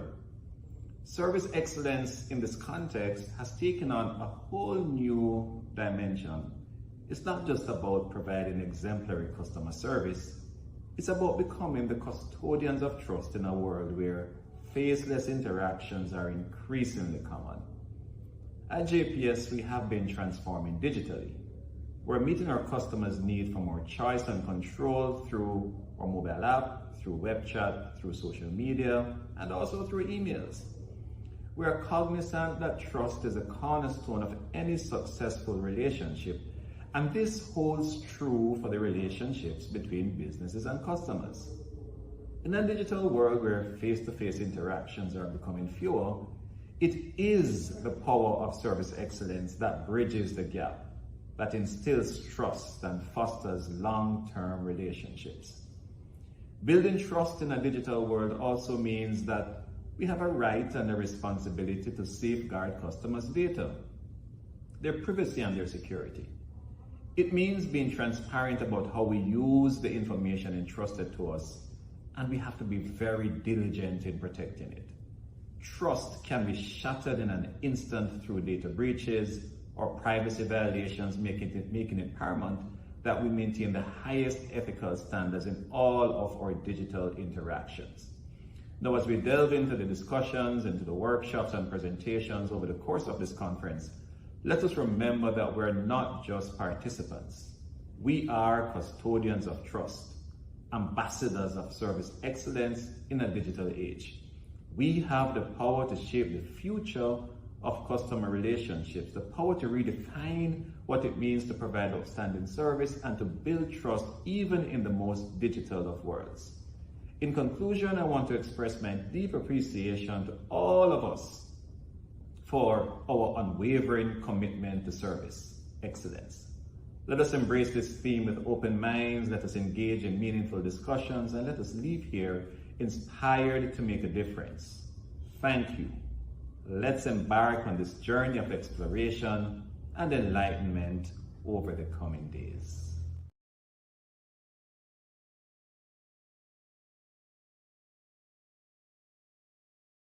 So nothing but thank yous, big ups to our sponsors, our golden sponsors, NCB. And of course, we still have to big up TEF. And of course, JPS and people, just let me know if you loved how the man in the hard hat just walked by just to secure that JPS look. I love it. We are eternally grateful. We want you to put some claps, some fire emojis, get the chat busy, because our golden sponsors are golden to us and we love them. Right now, I'm going to move, just in the interest of time. We want to make sure we keep everything moving because we have a very, very, very special person coming on. And this is Mrs. Avery Crooks Campbell of the JCDC. She's special to us because, you know, she is a person who was the director responsible for the Jamaica Customer Service Poetry Competition. She was the coordinator. She's actually the music development specialist at the JCDC. Who better to make sure that this thing was really nice and tight and ran well? And so she's going to come on and she's going to tell us about the competition. And hopefully, do we have a winner? Let's hear from Mrs. Avery Crooks Campbell. Thank you very much, Norma. Good morning, everyone. Happy Customer Service Week. We are happy to continue with this partnership with JAXA and JCDC. We have gone to another level. We have, as you heard, a National Customer Service Poetry Competition this time around. We are unearthing these talented poets that we have in Jamaica. We had 3 levels of the competition, those at the primary preparatory level, then the high school level and the tertiary level. So we had a winner. There is a winner for each level of the competition. So we're happy to announce, we had our official announcement show yesterday.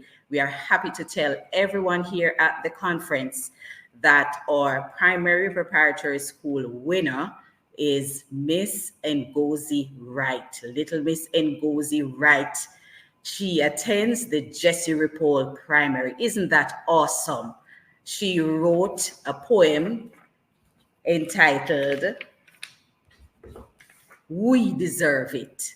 All right, so we won't be hearing Ngosi's poem this time round. The poems will be on our JCDC website, but you'll be hearing from our next winner.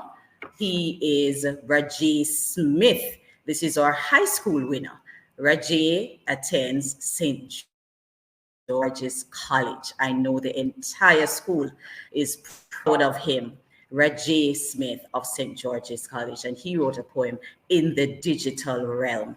And our tertiary winner is none other than Javon Barnaby, a poem that all the adjudicators were really, really excited about and impressed with.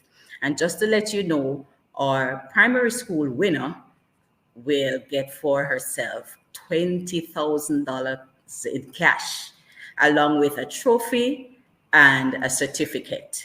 For high school, $30,000, and also a trophy and a certificate. And the tertiary level, $50,000 and a trophy and certificate. So we congratulate them, and it was our absolute pleasure. And I just want to mention, before I read one of the poems, I want to say a big thank you to our development specialist here at JCDC. He's responsible for speech, Mr. Damian Radcliffe, who has been my assistant and has given me some sound advice in coordinating this competition. Our adjudicators, Dr. Janet Williams, Dr. Carol Clark, and Miss Jeanette Williams. So here we go. This is Rajay's poem, Rajay Smith of St. George's College. Poem entitled, In the Digital Realm. In the digital realm, where codes entwine, where data flows like a serpentine line, there lies a truth we all must behold, the power of service more precious than gold. In this world of screens and virtual grace, where trust can waver and doubts we face, excellent service, a beacon of light, builds bridges of trust through day and night. In the heart of algorithms, where ones and zeros play, a human touch can brighten the darkest day.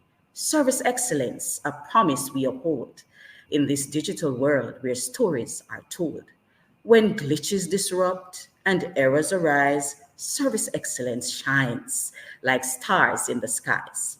It mends the broken, it eases the fears, building trust that endures through the years. Through chatbots, through emails, through every interaction, service excellence fuels a positive reaction. It's the warmth of a smile in a text or a call, a bond that grows stronger as we give our all. In this digital age, where connections are made, service excellence is the foundation, the trade. For trust is the currency, the most precious art, and through excellence in service will never depart. So let us remember, in this competition we partake, the power of service for trust's sake. In the digital world, where trust is a must, service excellence prevails, in whom we trust. And that was Rajay's winning poem, Rajay Smith of St. George's College. Congratulations to him and to all our winners. It has been our absolute pleasure to join with JAXA, and the partnership continues. Thank you very much. So listen, we just out there, wasn't that amazing? Trust me, that is amazing writing, I tell you. And Mrs. Campbell, you are awesome.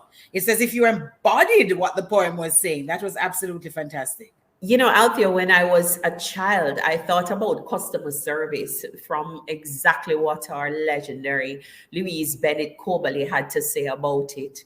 And I have a one poem here that I hope that our director from JCDC is listening, because that little section spoke to what is in our DNA about customer service. When it said it's the candy seller by Louise Bennett. and it said, "Come, lady, buy nice candy, ma'am. Them all are what I make. Which kind you want, mama? Peppermint? Thank you, ma'am. Kiss me neck. One more fad bum she buy. What a red kin woman mean? Go her foot in at the wedge heel boot, them favor submarine. And where that she turn back for, she must say, want to hear me mouth. Go on, all like you shouldn't walk a day. Your clothes favor blackout. No, that is why we have a problem with customer service, because the candy seller was not having it. But that wasn't the case with that amazing poem. That was awesome. Great poem. Indeed, absolutely fantastic poem. And it really just goes to show the wealth of talent that we have in this country of ours. And one of the things that I'm very happy about is that they had these several categories, primary to secondary to tertiary. And so we're recognizing the talent right across the board. Once again, absolutely fantastic. Just a couple of reminders. Of course, there's that wonderful giveaway from Leslie Lee Fook, the QR code that will take them to the feedback page. In return for the honest feedback, they will offer, Leslie says, free seat valued at US $250. Wow. I think for the first 100 people that complete that. So there's no reason for you not to complete that, so you can get in if you want to learn more about AI. And that was just an awesome presentation from Leslie earlier. But I think it is time then for us to do some more in terms of thanking our sponsors. Of course, we don't do what we do each year with this JAXA conference without our sponsors. And so we're moving into the segment now where we're going to be saying thanks to our sponsors in the silver category. We're going to start first off with a video presentation from the VM Group, and then we will move to the presentation from the Heart NSTA Trust. Hello friends, I'm Courtney Campbell, Group President and CEO of the VM Group. The VM Group is proud to be part of the Jamaica Customer Service Association's Service Excellence Conference 2023, where a special focus is being placed on the importance of creating good customer experiences. This year's theme, The Power of Service Excellence, Building Trust in a Digital World, is particularly poignant as businesses and nations continue to move towards greater digital adoption. The VM Group was founded on the principle that all people deserve the dignity of financial well-being, and this belief continues to drive the way we approach service delivery 145 years later. The world is a very different place today, and we have ourselves made strategic and purposeful moves to enhance convenience and effectiveness via our own digital transformation. What has remained constant, however, is that the experiences we create for our customers are paramount in all we do. In a digital world, meaningful elements of personal engagement such as empathy, respect, and trust can easily be compromised. But when you have declared a bold promise such as we have, which is to help transform lives, then empathy, respect, and trust are unshakable components of our interactions with the people we serve, no matter the channel or method of service delivery. I wish the organizers, speakers, and participants in this year's conference the very best. Thank you for deciding to be part of the solution and for acting decisively to help create the business environment that all our Jamaican people deserve. May God bless you all.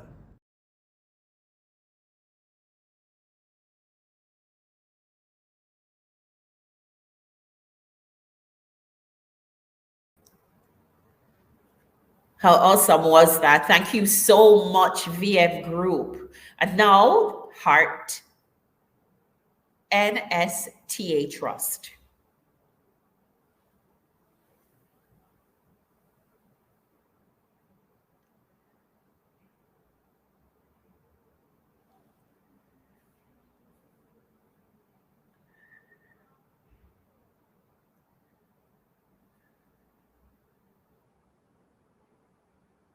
Hello, Mrs. Bowden Reed.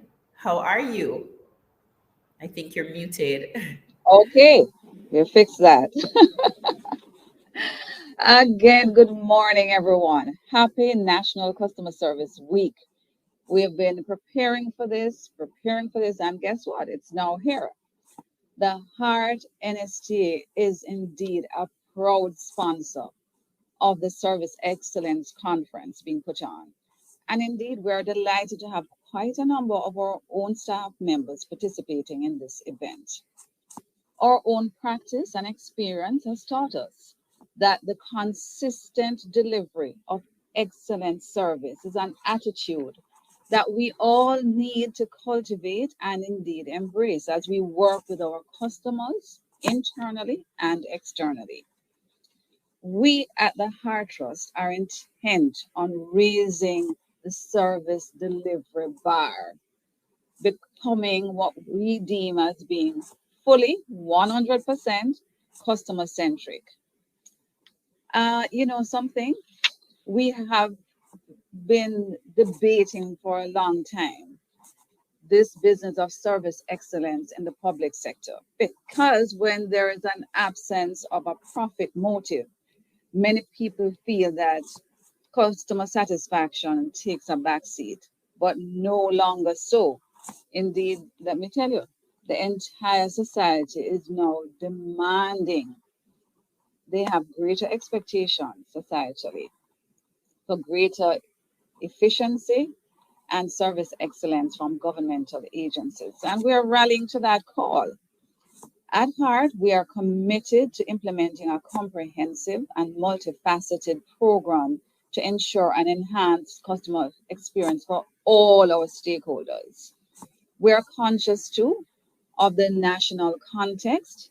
It's only a little over a year, in July 2022, that the government launched a service excellence policy.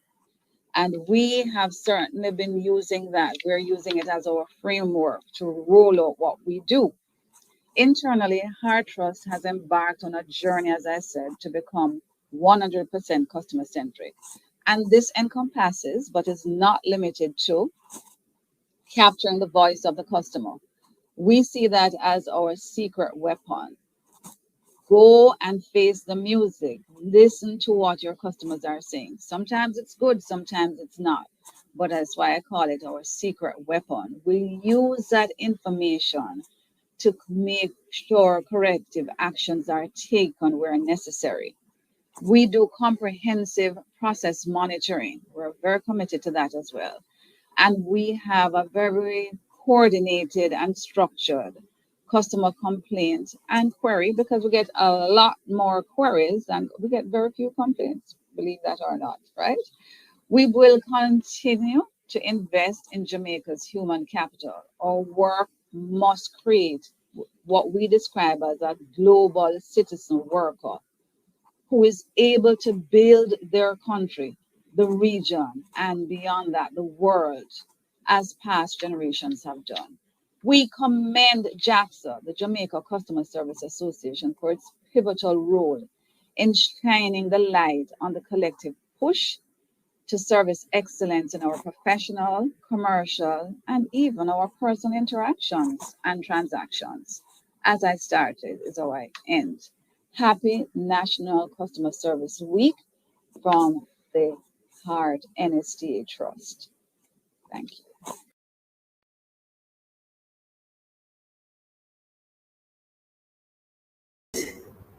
Thank you so much.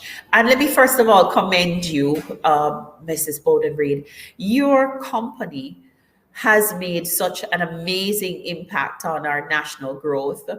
And just in terms of your training of young persons, people in general, you've really made a contribution. And for that, we are grateful. I want to hand it over now to my co-host, Althea, who is going to have something nice and spicy. If you want Althea to bring some spice in there for you, something that I'm sure you would love to have. If you want a little bit of something really nice, a little giveaway or so, I want you to give me some fire in the emoji, in the comments, some fire in the chat. Let me get some fire emoji if you're ready for some giveaways. If you're ready for a little game, let me see some excitement going on in the chat. Come on, let me see what's going on there. Is there any fire emoji coming on? Let me see. Althea, do you think they really want you to come? I don't know if they want you to come. I'm not seeing it yet. I don't think they're ready for the giveaways. I think they're so. ready. I think once we give away something, they will recognize that they have to get all fired up in order to get some more, because we're not just going to give away stuff around here unless they are participating. Let me see the fire emojis. We need to make sure that they drop those fire emojis in. Yep. Okay. Giveaways are always an exciting time for us at the JAXA conference, because of course it energizes people. Yes. And of course, we want to encourage them to participate. Before we move to the giveaways, though, just a little bit of information that people should be aware of. We are going to be doing some surveys throughout the conference. It is very important that we get that feedback. That is how we make a determination as to how well we have done and what else we possibly might need to tweak or change. So when we send out that information, please make sure that you're answering. We'll do one midway the conference, and of course we'll do one tomorrow as well. So please look out for those. Of course, all of the excitement, and I just want to let Norma know that she is not eligible. You can't enter to win anything, Norma. Are we ready to spin the wheel? And by the way, before we spin the wheel, I want to encourage you. Our break is coming up next. We want you to go into those virtual booths, visit, take a look at what is happening with our sponsors, network, because that is what this is all about. It is finding and making those connections that will make a difference in your organizations, whether it is that you are an individual who's running a company or you're part of a wider organization that is huge. We want you to go in and network with these companies, create the excitement, ensure that you are learning as much as you can, and then you take that back to your organizations. So Danny and Mike, are we ready to spin the wheel? We are going to be giving away a gift from the Guardian Group. Danny and Mike, take it away. Spin that wheel.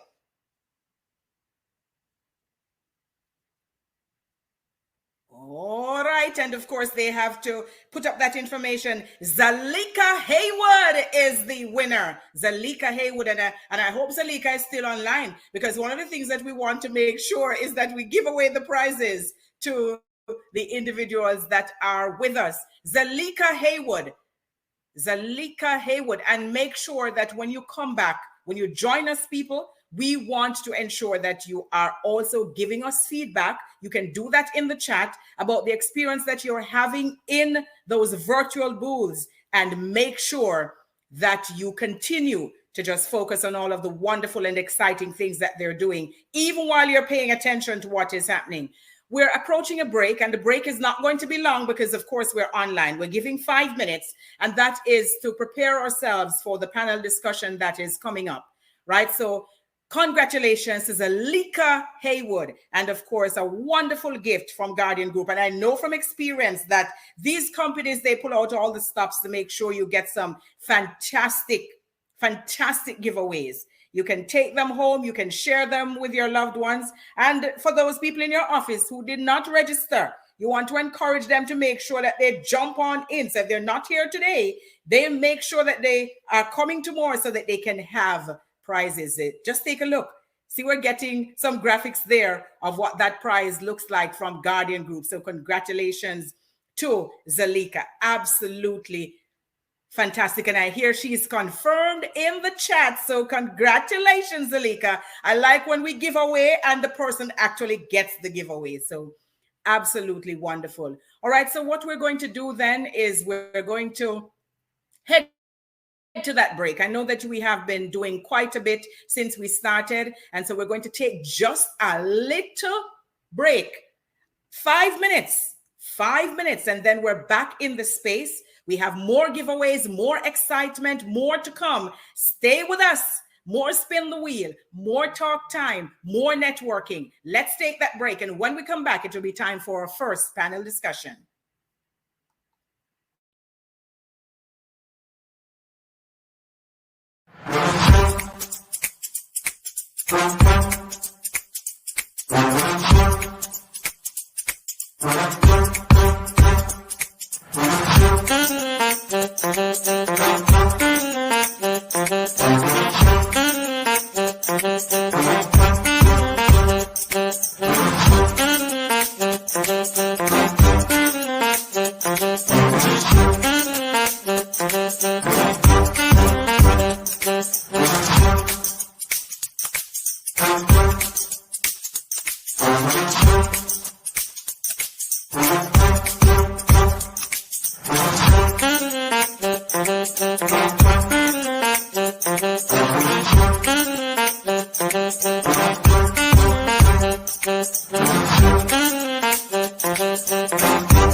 Offering customers that unforgettable experience has always been a passion of mine, and I was searching for a way to make that difference in the industry in Jamaica.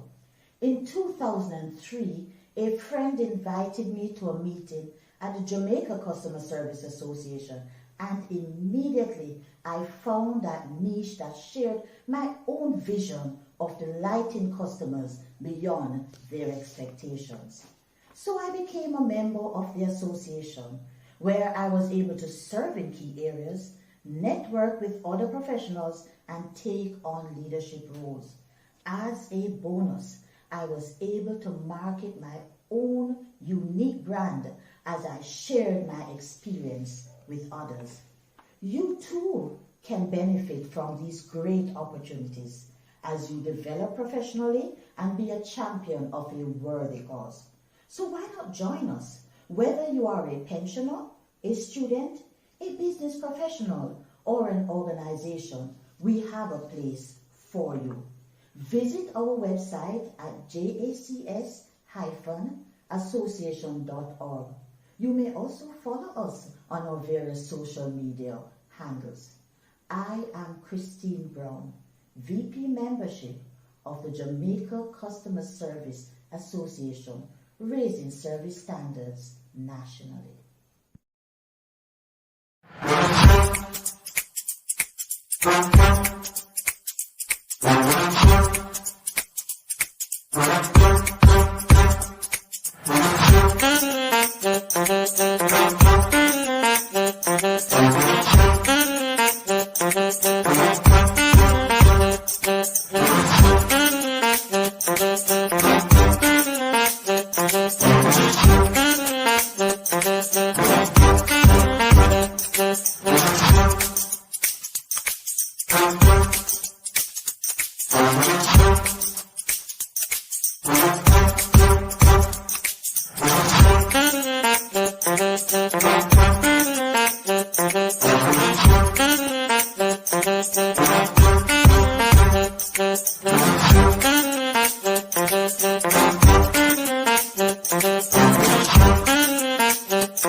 Offering customers that unforgettable experience has always been a passion of mine, and I was searching for a way to make that difference in the industry in Jamaica.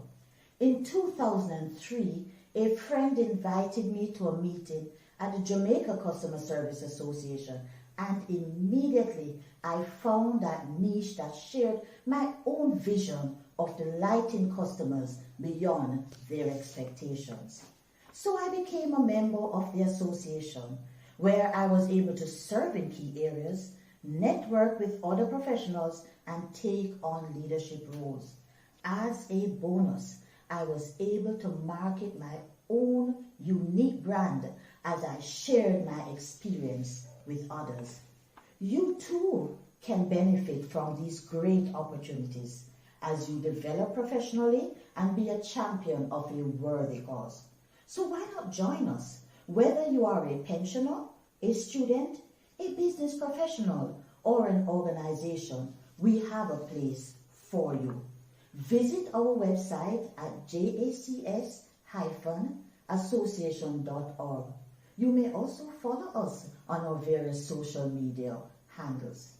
I am Christine Brown, VP Membership of the Jamaica Customer Service Association, raising service standards nationally.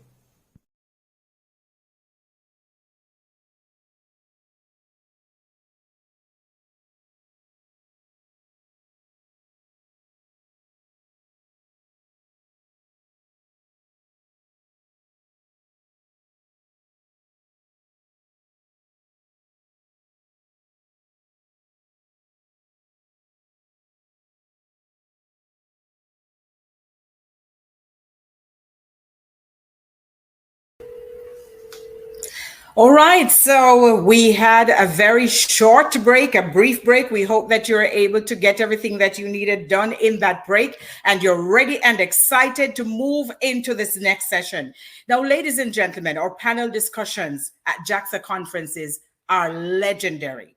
There is so much information that we glean, so much information that we gather from these engagements that sometimes I know you fill those notebooks and then you perhaps have to pick up another one. And it is very important that you do take these notes, because that is all part of the networking that we do here at the JAXA conference. We expect you to learn, and we expect you to share, and we expect that you are going to be providing us with the feedback as well, because that is also critical. And so, ladies and gentlemen, I just want to make sure that you are ready for this engagement. No, I'm not going to be guiding these panel discussions. I leave that to Christopher Record. He has more than 29 years of experience in IT and communications, and of course is a man of multiple parts. He's a wine aficionado, a hobbyist photographer, a health and fitness enthusiast, and trust me, someone that at the end of this, you are going to want to network with.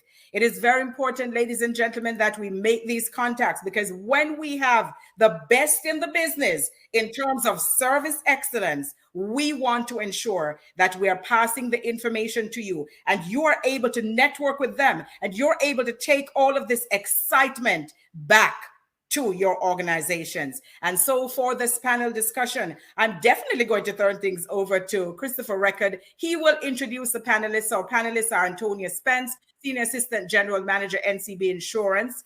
We also have Denise Williams, Senior Manager, Group Customer Experience, VM Group. And we have Corville Johnson, CEO, Sagicor Bank, as well as Frank James, CEO, Grace Kennedy Foods, Domestic. Over now to Christopher Record, IT consultant and digital transformation advisor. Mr. Record. Good morning, ladies and gentlemen. Thank you so very much for that introduction. Yes, man of many proclivities, so my friends have reminded me.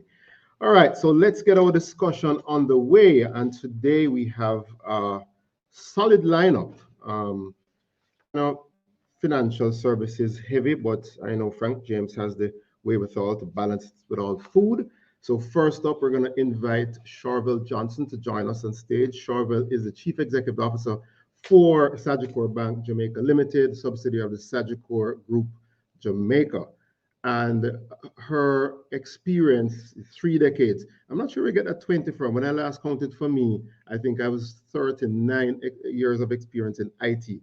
But anyway, I may age myself if I get to the accurate number. So Corville has been with the Sagicor team since 2018. Corville has been in the financial industry for a while. Impressive track record of leadership, game changer, team builder, and of course, Corville is also is an author. And in her personal, passions, healthy living, she published a book, Simply Vegan, the Jamaican Way. So yes, we have folks here who are multi-talented, right, my friend? Very multi-talented. Can you hear? Loud and clear. Hearing you. Hearing you. Yes. Hearing you. Okay. Next up, we have our other lady balancing out teams for us, Denise Williams from the VM Group. Denise is also a senior leader in the industry, has been doing this for a little while. You know, ladies who don't really like to talk about the amount of years we have experience because sometimes the age. A Sanandra girl, right? Charvel is a UTech like myself, right? Charvel, you're smart, you don't want to tell us which high school you went to, but anyway, your audio kind of gone, Charvel. I don't know what's happening. You never hear you a while ago. Tech team, see if you can fix that, because when Charvel speaks, there's a strange sound. But Denise, you're hearing us fine, right? Hearing you fine, and thank you very much. Happy National Customer Service Week, everyone. Yeah, man, we're here. And then, of course, we have two gentlemen to balance us out. Next up, we have Mr. Let me see, make sure, Mr. Antonio Spence, Senior Assistant GM at NCB Insurance Group. Antonio, I need some light, man. You know the darkness. So, boy, I was going to draw an analogy a while ago, but it might sound bad coming from me, so I was going to talk about the darkness. But yeah, man, find a little light there, because we're seeing your background fine, but you obviously as an outliner, right? So range of insurance, banking, investment, advisory, Spence integral involved in the growth and development of former NCB Insurance Company, and now interim head of insurance agency and fund managers limited. So again, we have a panel here with us that very balanced, and well, we have to have some food involved here. So Frank James joining us from the Grace Kennedy Group, senior executive. Wilmeri and Frank, and not to bring in all the high school rivalry here, but Wilmeri and Frank always supporting events like this, a wealth of experience, executive management, hailing from PW, strong domestic food, international food distribution, manufacturing. So Frank has a wealth of experience in global leadership, and we should have a decent discussion with this team right here. So what I will do, Charvel, let me do a mic test with you, see how you're sounding any better. Let's check. Charvel. All right, so we're having some challenges with Charvel, Charvel, let's have to switch something. I don't know what's going on there. Well, hey, Denise, you may have to start us off with. So, ladies and gentlemen, what we're going to do here, we're going to ask each team member. So just a reminder to everyone, the theme that we're working with is the power of service excellence in building trust in a digital world. Over the last few months, we have seen a few things happen that may erode some trust, but all of these organizations, they have done some amazing. I'm not hearing them now. Okay, no, Charvel, we're hearing you loud and clear now, though. All right. Look, guys, it is tech technology. There's going to be some hitches. We'll work through it, right? Over the last few months, we have seen and heard a number of activities out in the cyber crime space there that has eroded some trust with some folks. But suffice to say, we as a society, we as a country, we as the world right now, we are going through some experiences digitally that has never we've never had this before. And generally, when massive change is happening worldwide, people don't usually notice. But this time it's different. Back in the industrial age, back in the startup of the internet age, people didn't realize the change that we were going to experience until after it happened. But this time, somehow, we are right at this digital transformation era where people are hearing about it over and over and over, and some of us are involved in it, and some of us are making the decisions that are necessary for this digital change to happen in our organizations. So with that said, I am going to ask each team member, each of the panelists here, to kind of give us a little synopsis of their thoughts around building trust in this whole digital era as it relates to customer service. So I'll start off asking Denise to share her thoughts, and then I will go to each team member as the technology allows us to go. Denise, over to you. Give us a little thought. Unmute. On Okay, mute. just a little thought before I go into my actual presentation. It's important that we understand that things are changing and that the way that we communicate and connect with our customers is also changing. It's getting more digital. But one of the things that we want to express is that never forget, never lose that common touch in the digital space. It's very important that as organizations, we understand where we are culturally as well, and we walk hand in hand with our customers through this process and let them know that they're still feeling you, that you're there, and you haven't left them out there to sink or swim. So that's just my 2 cents right now. Never lose the common touch. Thank you very much. Frank, since somehow the technology has deleted a few team members, give us a few opening thoughts. Well, if you have slides, Frank, if you want to start off, give your presentation. You choose how you want to let it go. You can just start off with some thoughts, or you can just jump straight into your presentation right now. All right, if you want to jump in the presentation, Chris, that would be fine. Ask the team to bring it up. So thanks, Mr. Moderator. I mean, I must admit, Chris, that when I saw this very esteemed panel of bankers, I thought I must be in the wrong panel discussion because, as you say, I'm selling Vienna sausages and mackerel and seasonings. I'm not in money and wealth management, but I trust that JAXA knows what they're doing. And as I reflected on it, I realized that there are some commonalities in these two sectors, especially when it comes to the importance of building trust. Building trust. When it comes to one's money, trust is critical.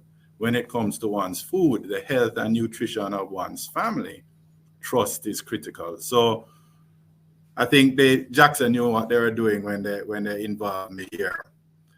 In fact, so much so is trust important that through our brand surveys at Grace Kennedy, we actually measure trust. And I'm pleased to say that dependable and trustworthy are among the Grace brand's top attributes consistently over the years. I'm going to share a bit about how Grace Kennedy, and in particular Grace Foods, has gone about building this trust for over a century. So this is our original building. The original headquarters, the company was established in 1922, and it is a building that is still used within the group today. I think the team is going to share a quick little video at this stage. Our tech team.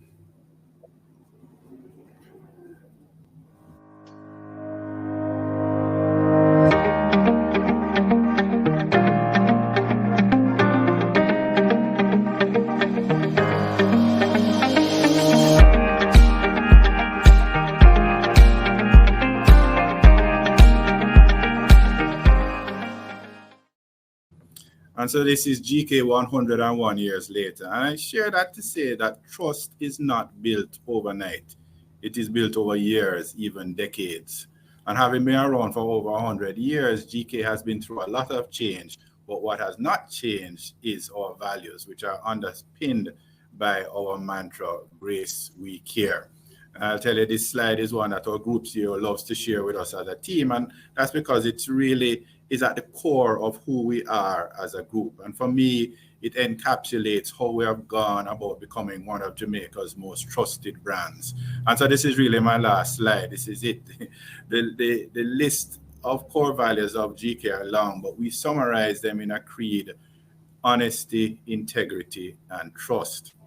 I find, Chris, that trust is unique among these three values because it is a two-way street.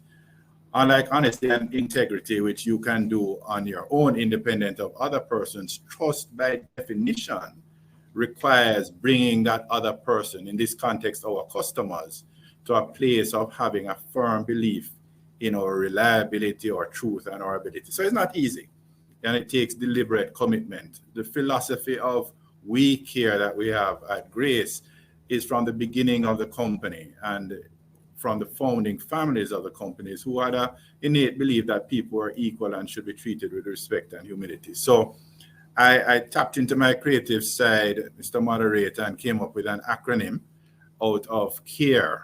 And I'm pretty impressed with it, so you guys must be impressed as well, which is C, communication, A, accessibility, R, reliability, and E, empathy. So let's start with communication. There are two sides, of course, to communication: giving information and receiving information, which requires effective listening. Listening to our customer is key. When I joined Grace Kennedy in 2005 at our orientation, our chairman, no less, said to all of us that a customer complaint is a gift, because it gives us an opportunity to wow our customer in the way that we effectively and efficiently resolve that issue. Every company will get customer complaints, but we can truly differentiate ourselves by the way we listen to and resolve our customers' complaints. And when we resolve it, to go back to the customer and share with them transparently where we went wrong and what we have done about it. Now, that might sound pretty simple and straightforward, but it doesn't happen without the right systems, processes, and controls. So at GK, there are documented procedures around customer complaints. All our consumer complaints are tracked, when they came in, how they are resolved, status of resolution, etc. Team members have responsibility for complaints, so whoever receives them, we channel them to those individuals. So transparent two-way communication with your customers is the first key to building trust. Accessibility. When I was appointed CEO for the foods division in Jamaica, our outgoing CEO, Ryan Mack, and I took a week and we went around the entire island introducing me to our customers, meeting them face to face, getting to know their families, they're exchanging numbers, learning about their history as we pack out items on the shelves in the back of the wholesale warehouse. So as Denise was saying, you can't lose that common touch even in this digital world. In my opinion, there's nothing, even in this digital world, that fully replaces that face-to-face interaction with your customer. So for me, going into the trade has become a part of my routine. I find that developing these face-to-face relationships and being accessible to your customer creates a level of comfort between you and your customer that builds trust. And again, this doesn't happen by accident. Today, we measure and track our consumer and customer interactions on our balance scorecard. And you know, we all get bogged down in the office. So my assistant is fully empowered and actually incentivized to make sure I get out in the trade, which fortunately is something that I love.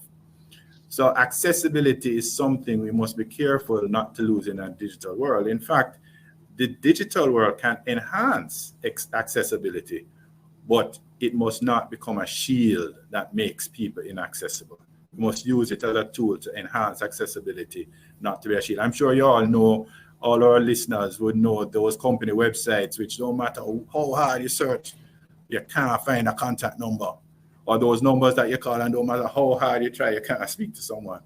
No, the truth is the current generation is very tech savvy and very comfortable with resolving problems without human intervention. But when you actually don't have a pre-programmed solution, or you need or feel the need to speak to someone, that it's important that the company does not have a digital shield that makes people inaccessible. So being accessible to your customers, using digital, but not hiding behind the digital shield is the key. The second key I'll mention to building trust.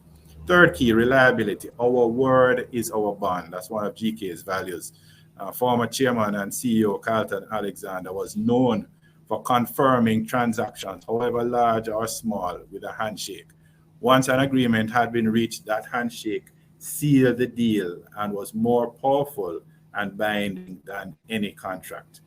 Now, clearly in our world today, given our best-in-class governance practices, GK, we operate with contracts, but that has not lessened the importance of our word is our bond, and it's taken very, very seriously. So at GK, customers must be able to rely on our word.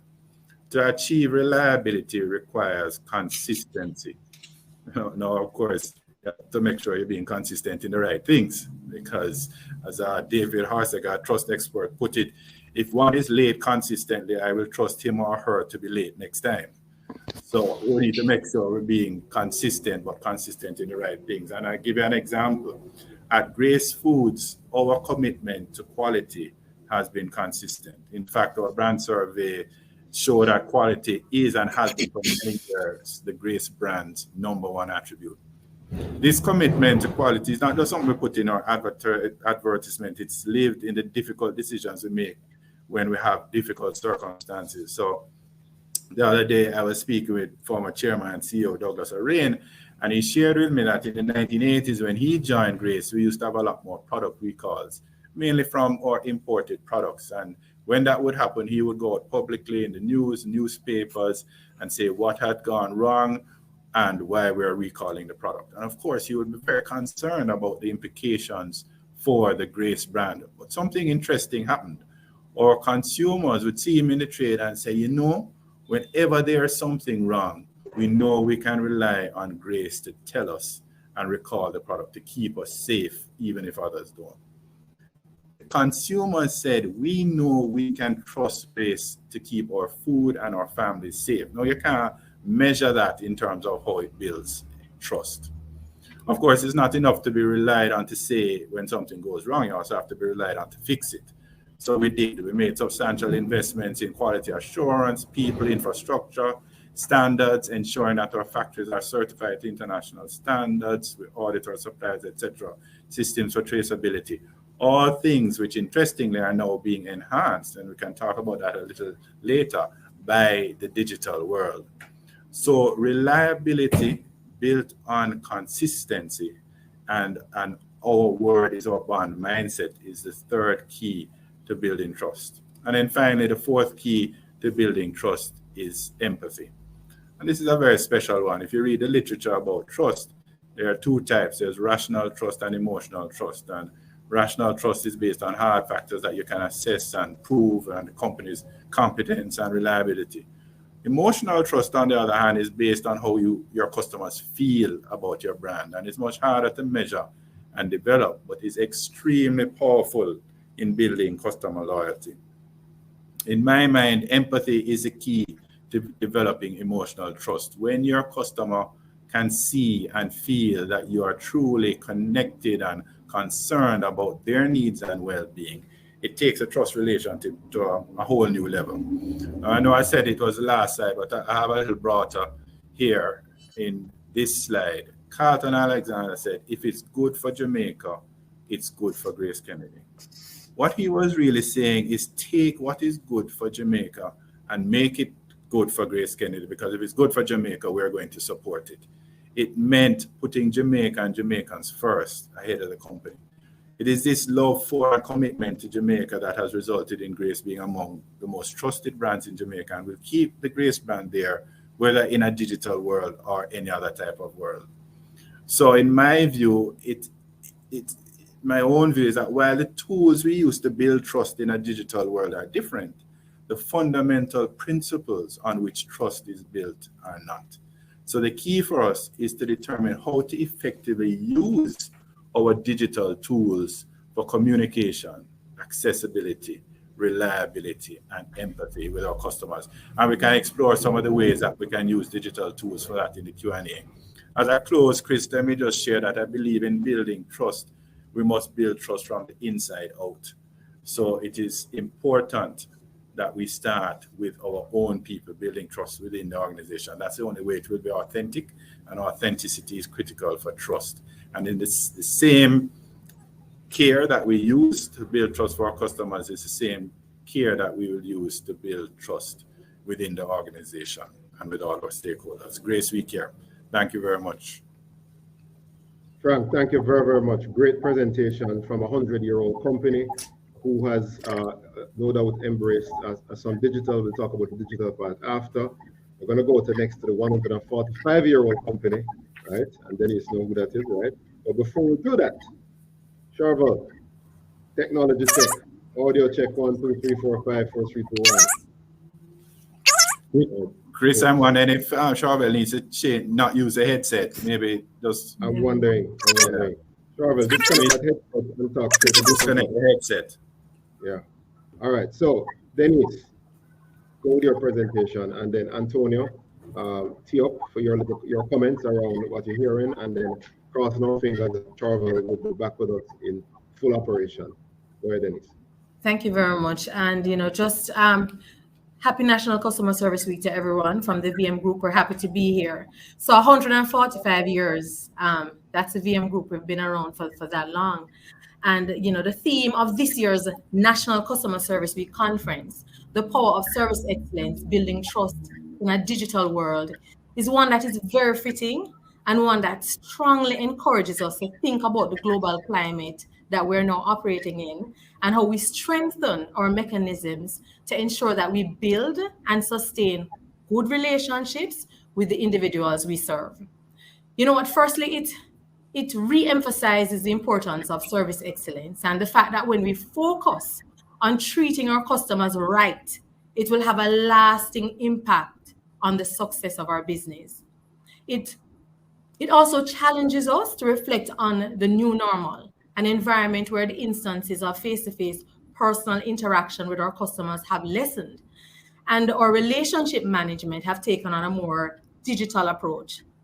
It also forces us to respond to the current situation by finding ways of balancing the need to transform digitally while not losing the common touch. Very, very important. And the VM Group, we pride ourselves on almost 145 years of excellent service to our members and clients.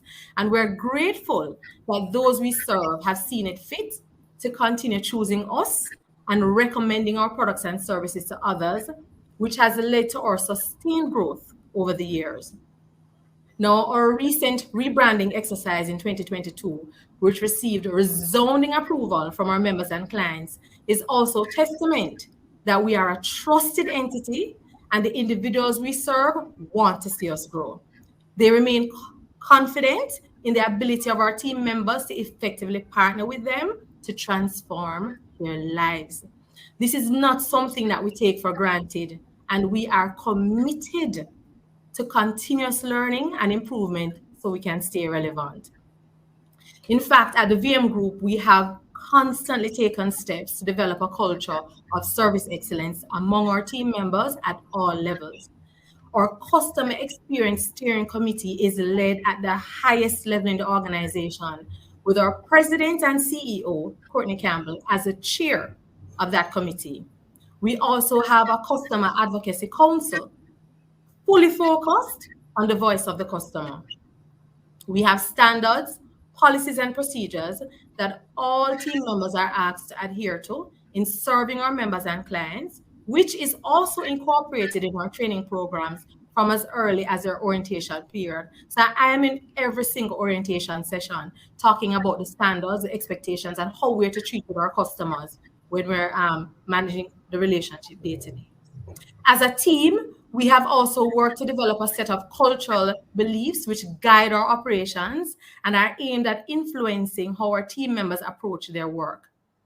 All of this is with the goal of self-development and providing excellent service to our members and clients.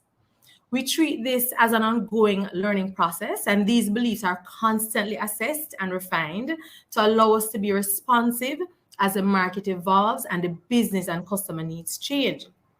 Now, globally, we can all agree that customers are craving speedier service delivery times and greater convenience. And so at VM, we fully embrace the infusion of digital technology in all aspects of our business. We have measures in place to leverage the power of digital in defining how we communicate with and how we serve our members and clients across the group.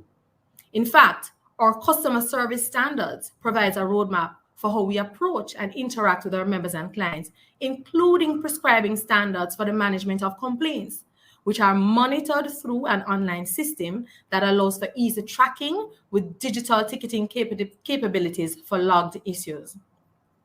Team members within our digital transformation unit, as well as our information technology professionals, in partnership with other specialist teams, have collaborated to ensure that digital channels for convenience have been developed for products and services across our strategic business units. These include, but are not limited to, our VMBS customers can view their accounts online, monitor their funds for personal and business needs securely at their convenience via our online banking portal or the online banking app. They can also apply for loans using the online consumer loan portal. Our VM Wealth client customers can use the client investment portal to view their portfolios online And members with retirement accounts can manage and monitor this through an approved retirement scheme digital platform. Those of our customers who send and receive monies through VM money transfer services can now sign up to use a fast, secure, and convenient direct-to-bank service, which allows funds to be sent directly to the receiver's bank account. For customers looking for a secure way to manage property expenses, the online property management solution, PropMan, from our VM Property Service team fills that need. For persons looking for real estate, there's access to online, access on our website to an expert team of realtors ready to assist with identifying the ideal property for you. Our secure online mortgage portal helps our customers to conveniently apply online and get that process started quickly. Our IABMs allow our customers to safely do their banking transactions without having to visit a branch location. And through our digital surveys, we garner feedback from our customers on their interactions with us and gain insight into how we can serve them better. And by the way, the information generated from these surveys is also used to guide how we respond to their needs. In addition to the surveys delivered digitally to our customers, internally, we assess each other on our internal service levels with the end game of constantly improving the service we provide to each other and to our customers. So whilst this modern digital world has created new opportunities for customer engagement, we cannot forget that our customers also expect security and privacy with whatever they have entrusted us with. So therefore, being able to trust us is very important to keeping our customers coming back. That is why at the VM Group, we have done the following. We have spent approximately $3 billion between 2018 to 2022 on technological upgrades, including security infrastructure, which together reduces our cyber risk exposure and have made our systems more resilient. We have implemented best-in-class information technology and partnered with some of the best global information security providers to secure our data and ensure that it remains protected. We have placed digital ambassadors on the ground in our branch locations to assist our members and clients with onboarding on the digital platforms. We have also employed a robust system of safety on our digital platforms, which includes strong password protection protocols, two-factor authentication, timely text and email notifications. And we ensure adherence to the Data Protection Act and other regulations in all areas of the organization. We will continue to build and refine our convenient digital channels for use by our members and clients in Jamaica and the diaspora. All this while ensuring safety and security at all points of interaction. Now, coupled with all of what I just said, right, is our use of traditional, social, and new media technologies to maintain communication with our members, clients, and the public. For example, our quarterly Chatting with Courtney series broadcast on YouTube, which features our CEO sharing game-changing initiatives and conversing with group representatives. Always, always, always, we're keeping our members and clients abreast of what is happening in the VM Group. Once monthly, our Financial Friday sessions are streamed live on social media channels, and the VM WealthWise podcast provides an outlet for listeners to learn critical financial lessons. Our website contains a financial education hub where everyone can learn about a variety of topics, and our team is always ready to conduct face-to-face or virtual education sessions for small or large groups. We are committed to allowing our members and clients to feel our presence and to feel comfortable to connect with us in as many spaces as possible. That is what service excellence in a digital environment looks like. The digital world provides us with great possibilities for the improvement of service delivery and for automating tasks. And while we embrace the digital realm, we have not neglected the in-presence experience. We will always remember to balance the need to go digital with maintaining an intrinsically personal relationship with those we serve. Our caring team of experts in our Member Engagement Center stands ready to always support our members and clients. And our members and clients are always welcome to visit our offices and speak with a representative who will address their concerns in an efficient manner. At the VM Group, we remain committed to striking the balance between being digital and giving that personal touch as we partner with our members and clients to transform their everyday. Thank you so much. We really relish this opportunity to have this conversation with everyone at today's conference.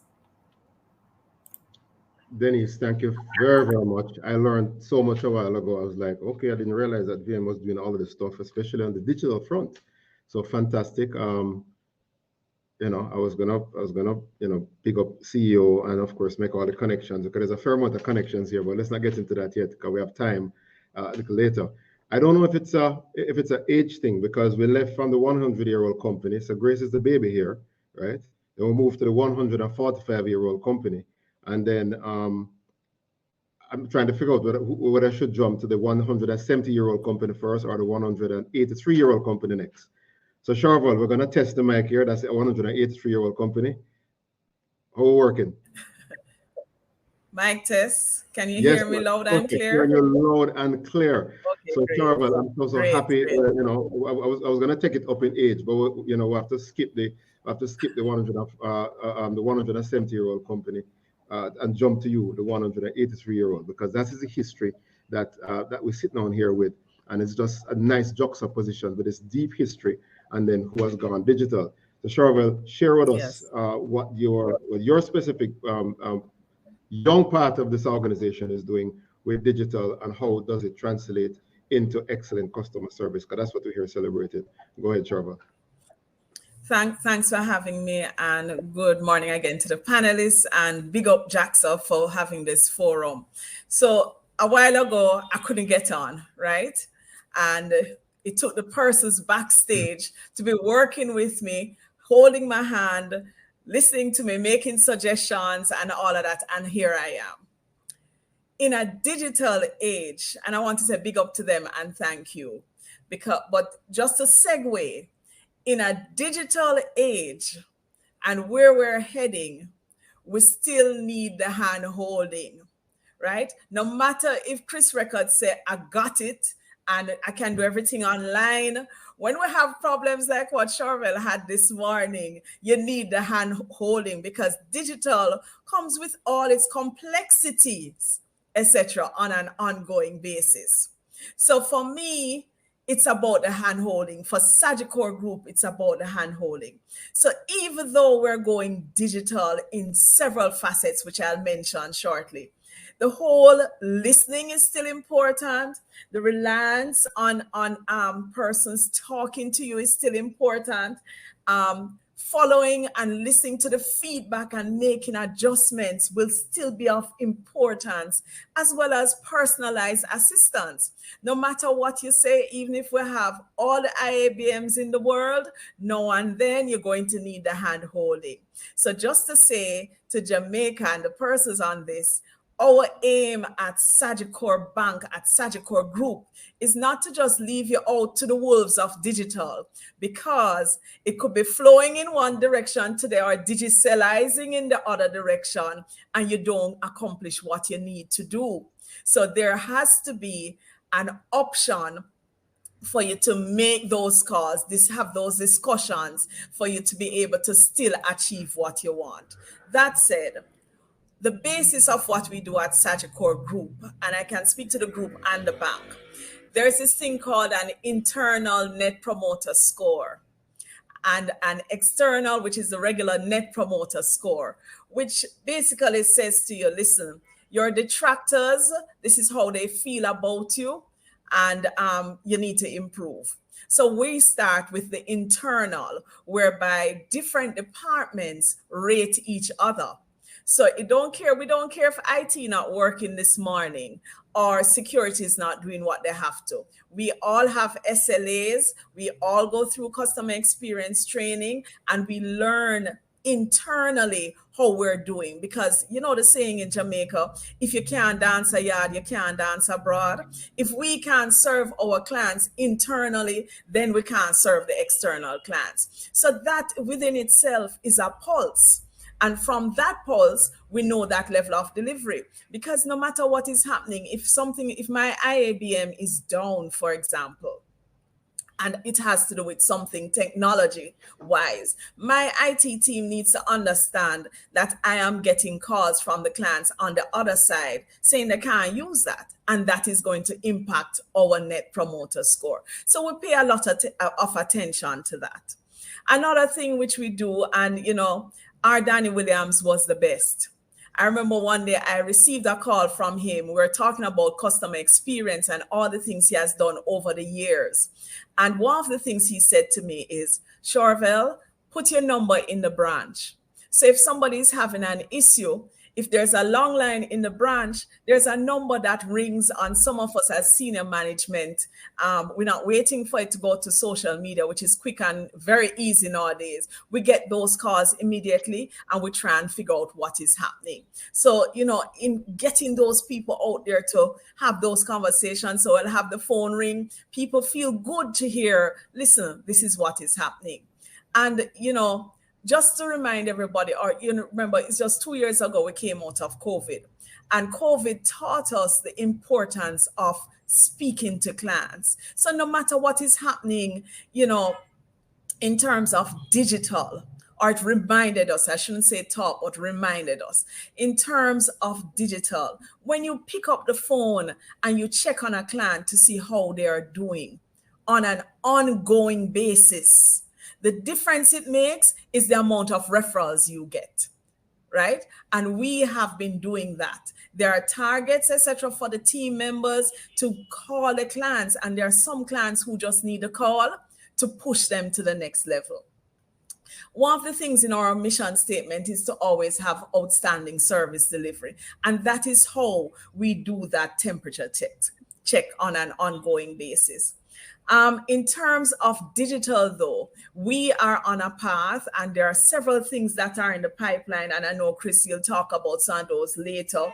But we're looking at fine-tuning our onboarding, our loans to be done online, our IABMs, and you know, some other little things that I don't want to go into much detail.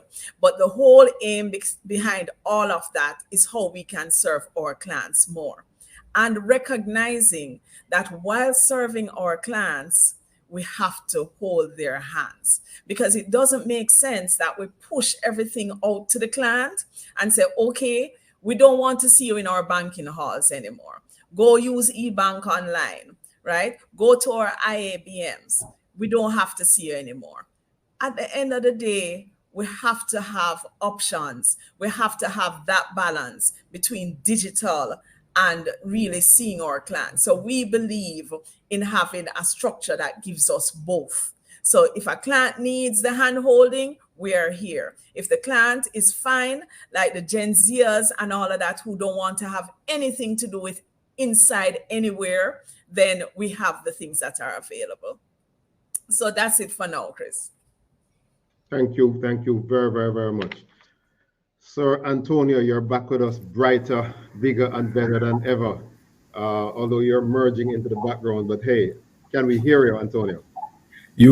I hope you can. Good morning, everyone. Clear. Wonderful.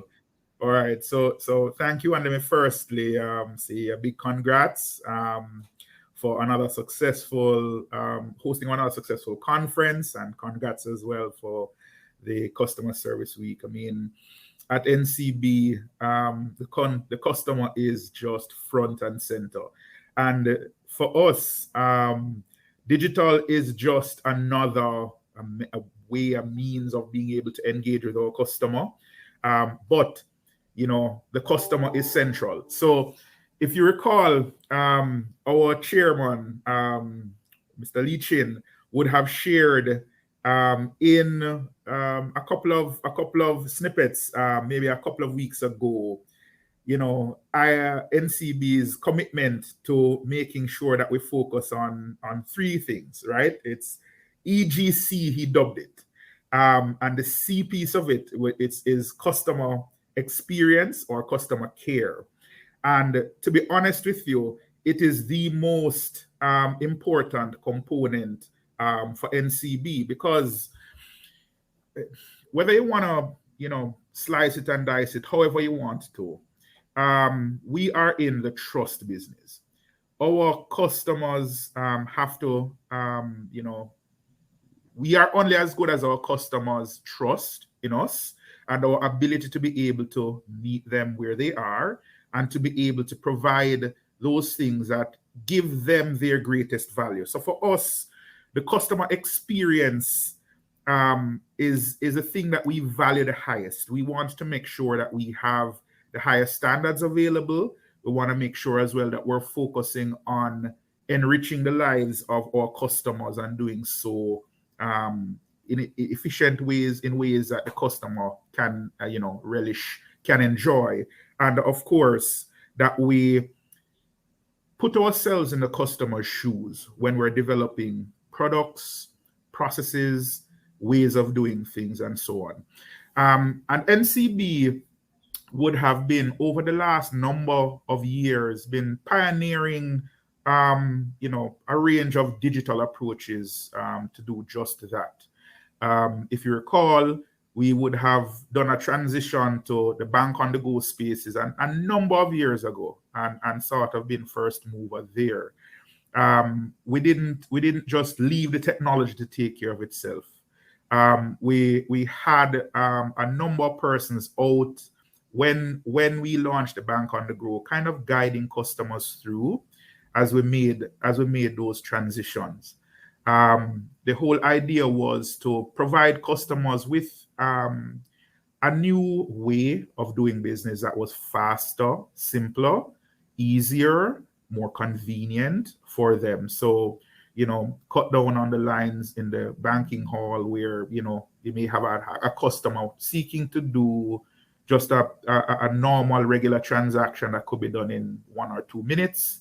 But instead of if they went to the banking hall, they would have significantly long waiting time. So, we would have done some of those things. We would have, if you recall, go IPO.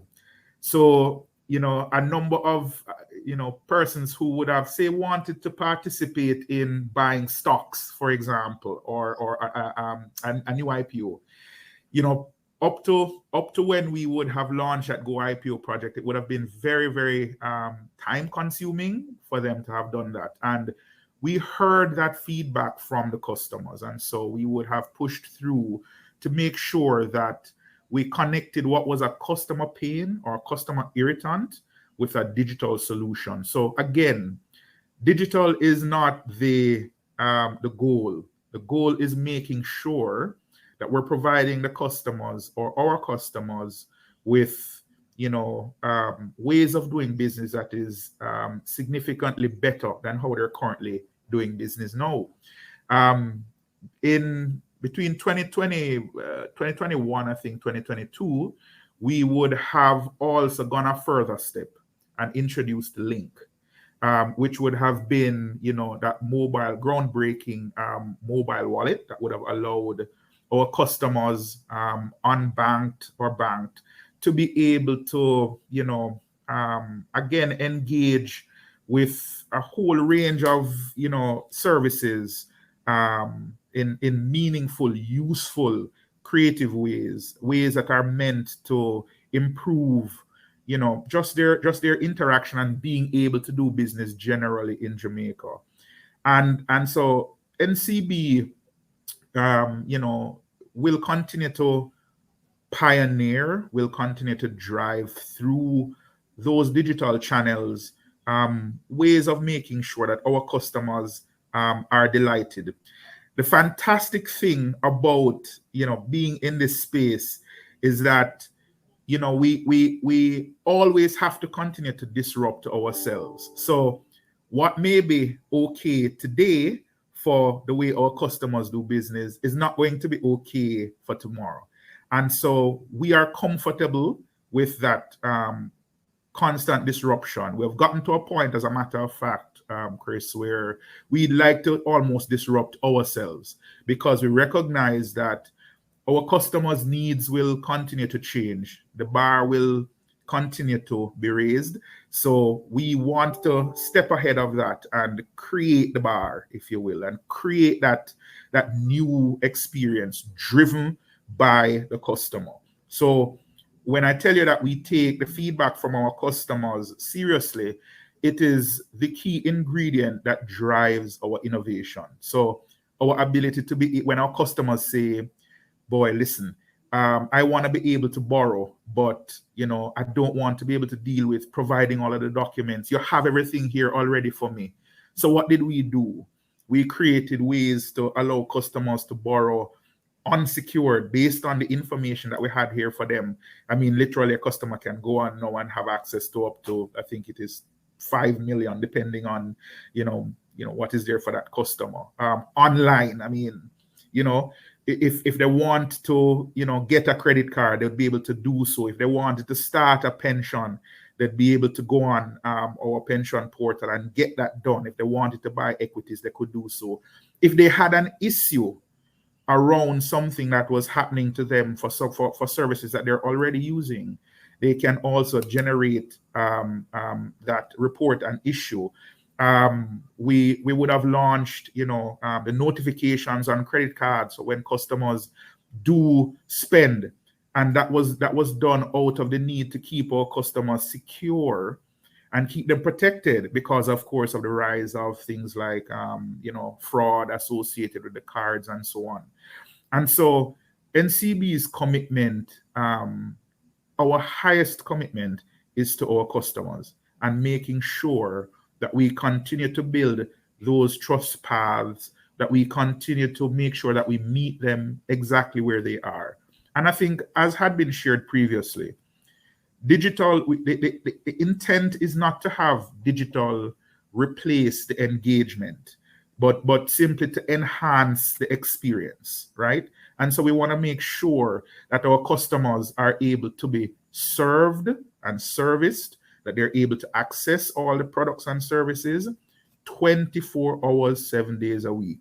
And we have made investment to make sure that those platforms are reliable and that they, give our customers and deliver to the customers exactly what they want. And we also make sure that we take consistent feedback from them. So when they engage with us digitally, we, from time to time, poll those customers and ask them, how are we doing? Where are the opportunities for us to improve on what we're doing? So we give them that because, again, at the very core is the customer, and the feedback from the customer is the most valuable thing that is available to us in terms of evolving that journey. And so we treat that as our ultimate measure. So that's it from us. Thank you.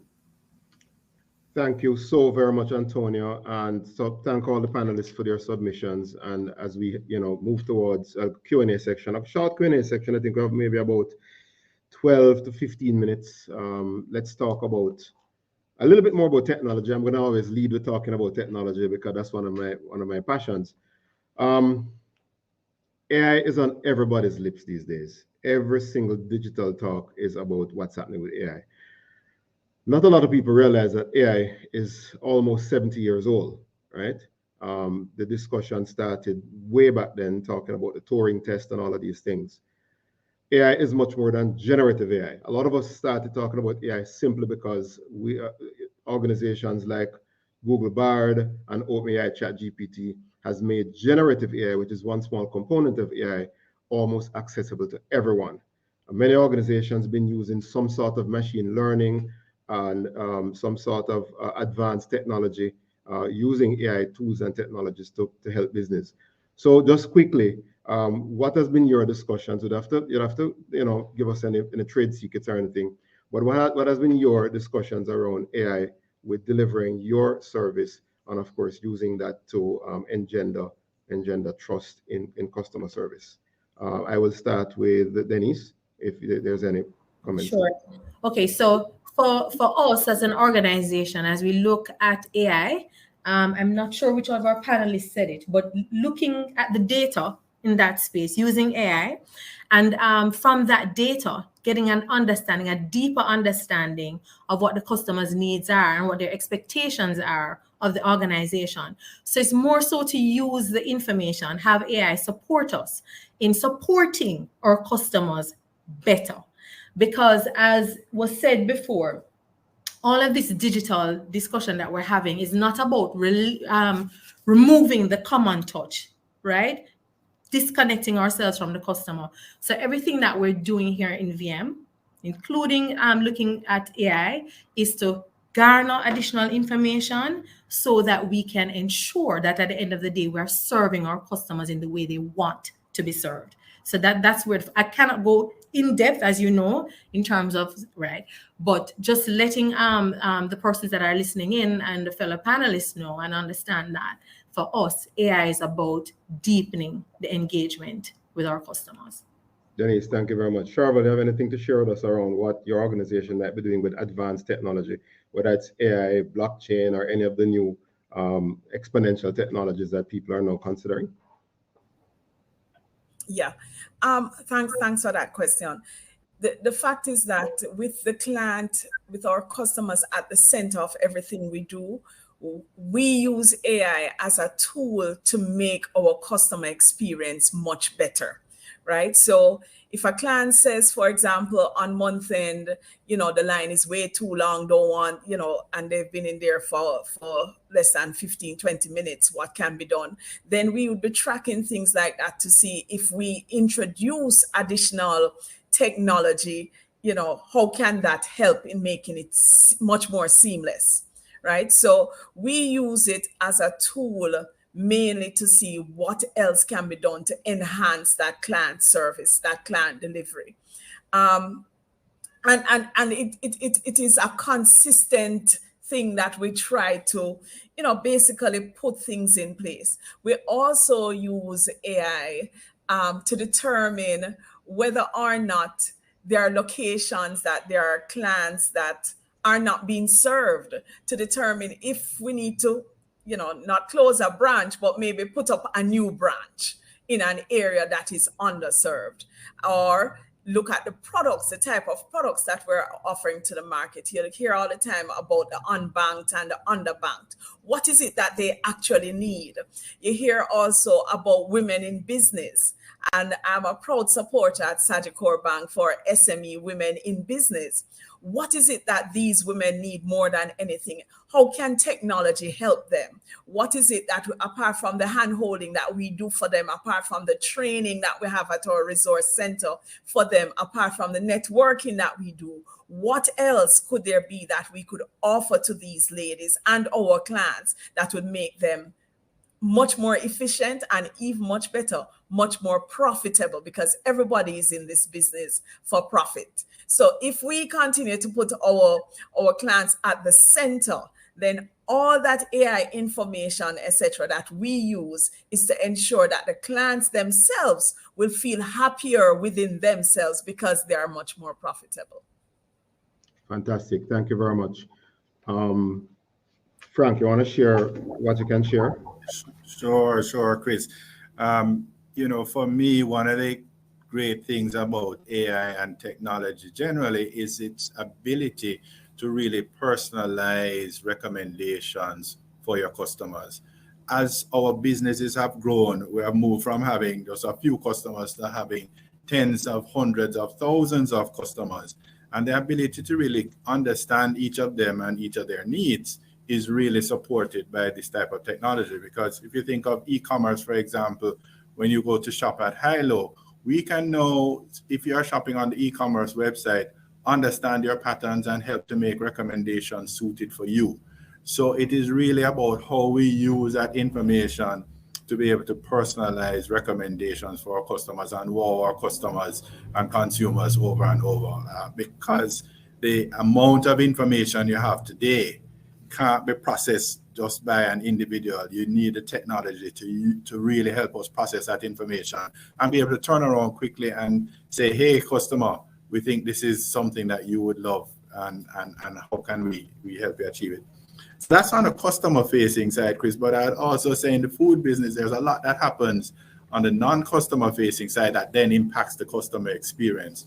So for example, we are using technology in a big way in our factories to really manage things like predictive maintenance and make sure that our factory uptime is good, which at the end of the day drives that R in care, which is reliability, to make sure that our customers will be able to get the products that they want when they want it. So there's a lot, and it's a great, the tool, as I said earlier, it is all about how we utilize this tool to enhance the customer experience at the end of the day. Thank you very much. And Anthony, I know you had shared earlier, but with the short time I have left, there are some questions that the audience have. I'm going to try to stick in a few of them here, and as succinct as we can. So, question for all panelists: would you agree that the trust is low in the financial sector now, and how can trust be restored? So, I mean, that's a big question, but let's see how we can squeeze it in a sentence. Charvel, Denise, we can start with you guys, and then Antonio. And then, of course, whilst Frank is here with his hat on for foods, Frank is also a heavy hitter in the financial space, also in his other life. Go ahead, Denise. Well, thanks for the question. So trust, in my presentation earlier, I spoke to the fact that our president and CEO is online, on YouTube, everywhere, talking about what is happening in the VM group. We keep our customers abreast of everything that is happening.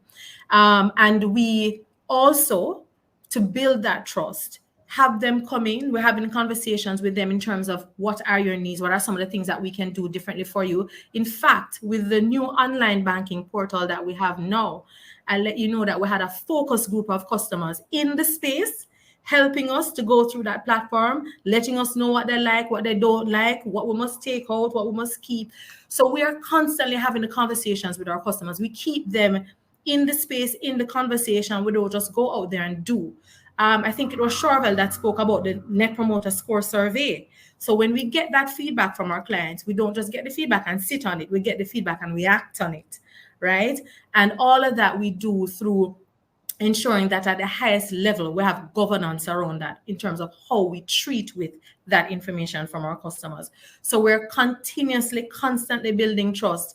145 years, that if trust is not in that space, none of us would be here today. GK would be here.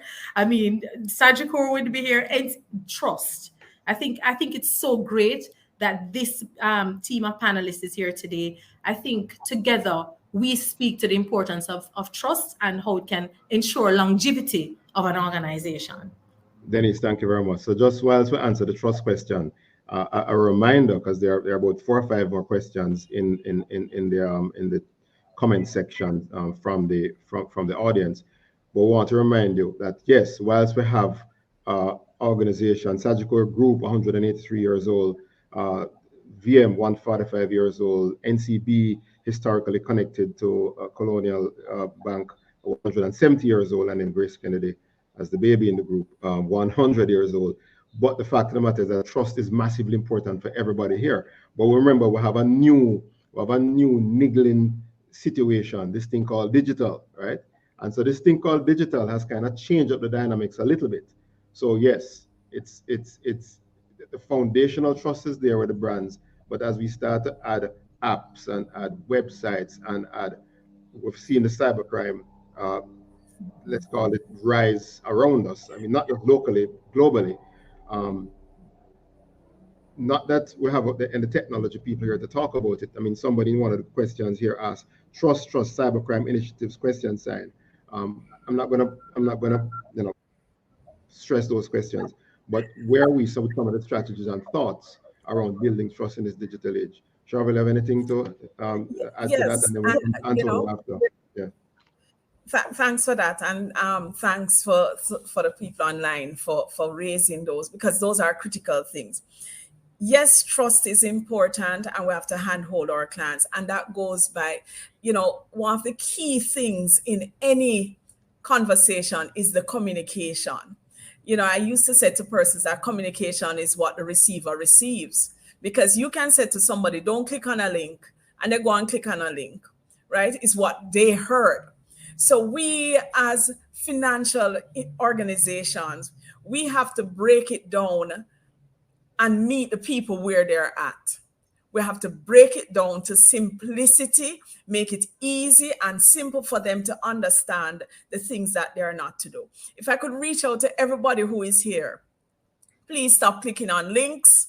Please do stop clicking on links. If you're going online for Sagicor, make sure don't just go to Google and put in Sagicor Bank online, because the fraudsters are setting you up to take your funds, right? So you have to be, as we move into the digital age, you have to trust us when we send things out. Read it, and if you don't understand it, and if it's not simple enough, come back and give us the feedback so we can break it down a little further, because the dark web is not a fantasy, it is real, and the cybercrime exists, and all their aim is to do is to get what you worked hard for. So before you click on a link, think 50 times, not even once or twice, think 50 times about what you're supposed to do, and look out for that communication. And if you're not sure, call somebody that you know and trust, like a Chris Record, shameless plug. Call somebody you know and trust from your bank, from Sagicor. Talk to somebody so that they can guide you. But trust, I agree, trust is important. And when we break trust, it's like a marriage. It's like a relationship with your child. You need to be able to trust them that we will deliver. And the only way to do that is communicate well. We've had cyber forums, but also to handhold them through the process. Thank you. All right, so the office is reminding me, or not reminding me, internal back office is reminding me that we have run out of time. So Antonio, I don't know if you have like a 15-second, and then Frank, you have the closing batsman duty, right? Another 15 seconds to just take us through here. Antonio. All right. Thanks, Chris. So trust is one of those things, Chris, that you have to earn it every single day. It's we've been around for everybody in excess of 100 years, and every single day we have to earn it. We have to make sure that we preserve it. And the truth of the matter is that when the public or components in the public experience a negative issue and it doesn't get resolved quickly, it causes an erosion of trust, and that is just the plain, honest truth. And so what we want to do here at NCB is to make sure that where there are those kind of issues that create that service, that complaint, that issue, that we acknowledge it and we move to solutions. So I'd shared with you previously that we've gone the path of doing the notifications on those cards as an example, and it was just so perfect that given what you have just asked us to kind of opine on, right? And it's yet again one of those things where we're bringing a digital solution to support the building of trust and the customer engagement, and we're going to continue to look for those opportunities, because when you serve hundreds of thousands of people, everyone still wants to, and we aspire to make sure that everyone feels individual within that broadband. And so, we will continue to make that investment in terms of maintaining that trust through digital and through in person. So let me stop there. Thank you very much. Frank, last word. Thanks, Chris. Just before closing, let me just thank Marie for her feedback in the chat. Please email me at frank.james@gkco.com, Marie. We want to make sure you enjoy your GKVR points.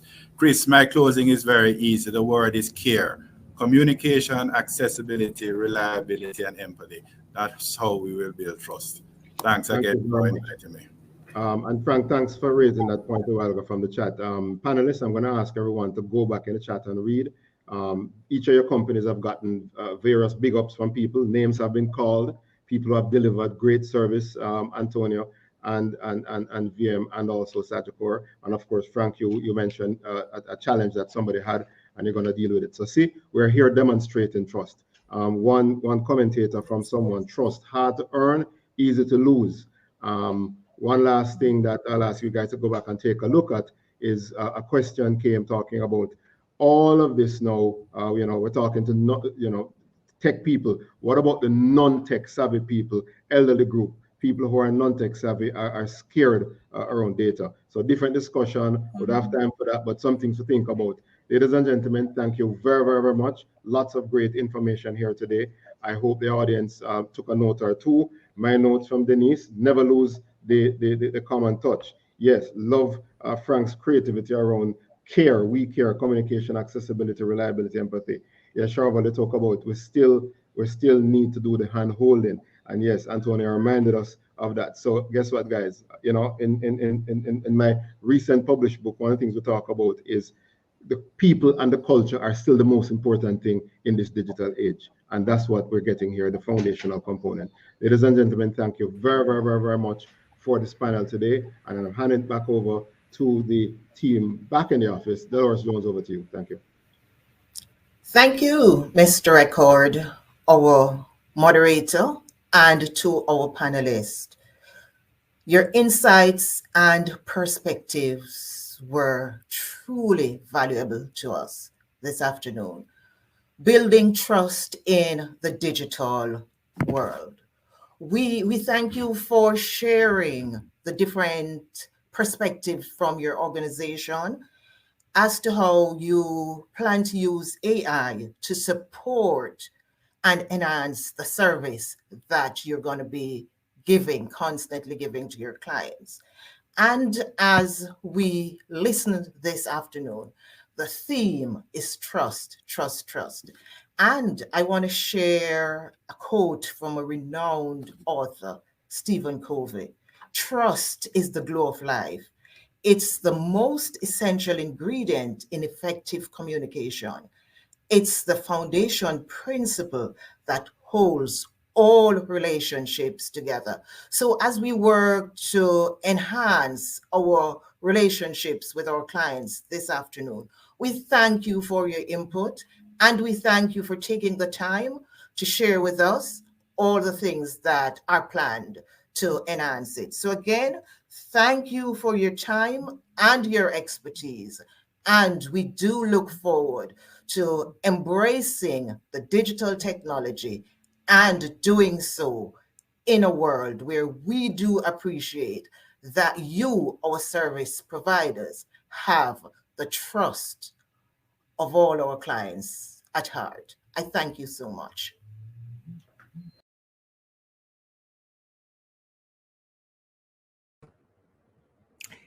Good afternoon. What an awesome conference we are having. Oh my goodness. I am so thrilled with the presentation from the financial services sector, and especially from Grace, having really worked hard over the decades to build trust and to build a trustworthy brand that we can all be confident using. I'm just disappointed that I didn't hear enough about what the systems that are being put in place to address the whole business of cybercrime. But I guess we will have a workshop in January where we're asking these leaders to come and address the whole business of ISO 20032 in cyber resiliency. It is my pleasure and my delight to be introducing Honorable Edmund Bartlett, CD, MP, Minister of Tourism, a man who needs no introduction, but I have to say something about him anyway, because there are people from the continent of Africa, from England, from the Caribbean, who really do not know the manner of man he is. He has had 4 decades of dedicated public service to Jamaica, and the list is long. He has had international leadership roles in the UN, UNWTO, CTO, and CAM. And he has had national and international honors. He has the Order of Distinction in the rank of Commander Class, which he received in 2012. His groundbreaking initiatives are Tourism Service Excellence Award that was implemented in Jamaica under his leadership that transformed the landscape of the tourism industry. And so, Honorable Edmund Bartlett, son of the soil, a real, authentic, genuine Jamaican human being, Minister of Tourism, is a transformative leader with over 4 decades of dedicated public service. His impact is especially evident in his innovative initiatives aimed at enhancing social equity and human capital within the tourism sector. This is in an age where most leaders are focusing on what we call the bottom line. But Honorable Bartlett, he recognizes that what contributes to the bottom line are the people input. It is amazing that through the Jamaica Center of Tourism Innovation, he and the groundbreaking tourism workers pension scheme, he has fostered a more inclusive and secure environment for over 10,000 industry professionals. These initiatives are not only revolutionary in Jamaica, but also set a global standard, amassing over $1 billion within a year of their implementation. What a man he is. As an author, his books, Tourism Resilience and Recovery for Global Sustainability and Development, Navigating COVID-19 and the Future, is groundbreaking. Also, he has co-edited with Executive Director of the GTR CMC, Professor Lloyd Waller, who we will have tomorrow, and Thought Leadership on Tourism Resilience and Sustainability in the 21st Century. What a legacy this young man is leaving. We are so proud of him. But what is important in this day and age, he's married for over 50 years to the same person and a grandfather of 2. He's a man of varied interests, you know, same Caribbean, so cricket have to be an important part of it, dominoes be a part of it, and dancing. His life and work exemplify a deep commitment to bettering the lives of Jamaicans and advancing the global tourism industry. Service excellence is something Minister Bartlett lives, breathes, sleeps, and dreams. He is the embodiment of service excellence. We handpicked him to speak on this topic of the power of service excellence in building trust in a digital world. Minister Bartlett is trustworthy. Jamaican people trust you, and that's not ordinary for a politician. Ladies and gentlemen, let's put our hands and our hearts together and clap and embrace our Honorable Minister Edmund Bartlett to speak on the topic of the power of service excellence in building trust in this digital world. Thank you, Minister, with all your challenges that you have had to step into this. You just come off a plane, but your commitment to service excellence is demonstrated by your presence here. Thank you. Thank you so much, Dr. Jaja. I tell you, your introduction really floored me today, because I had no idea that you had spent so much time to consider the very limited contribution that I have tried to make to the development of our human family.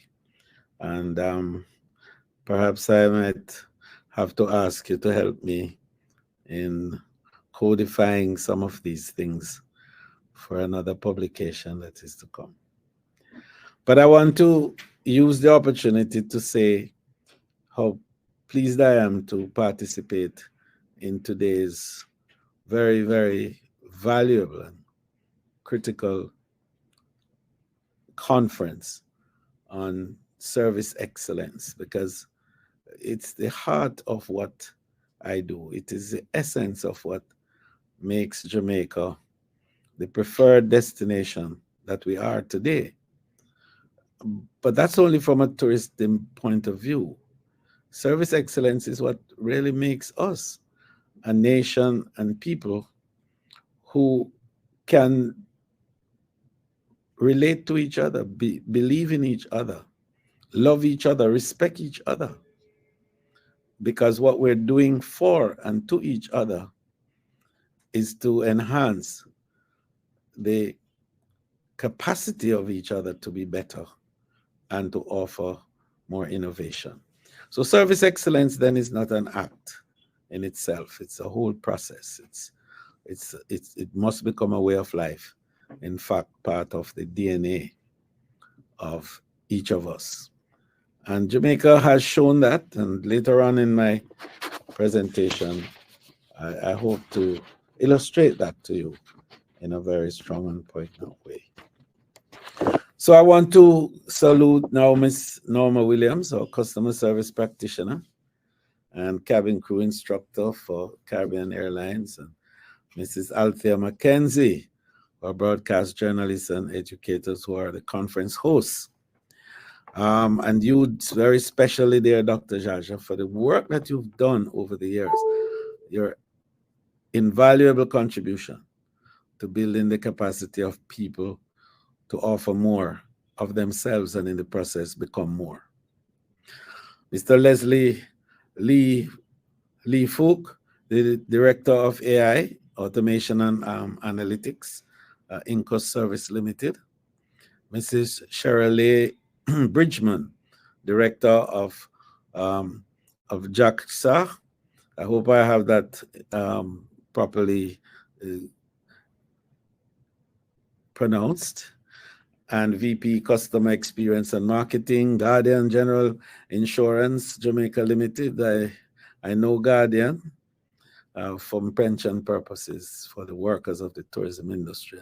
I'm excited about that partnership and what you've done over the last 3 years in particular with building out the infrastructure to enable now nearly 10,000 workers in the tourism industry to be full-fledged members of this groundbreaking insurance plan.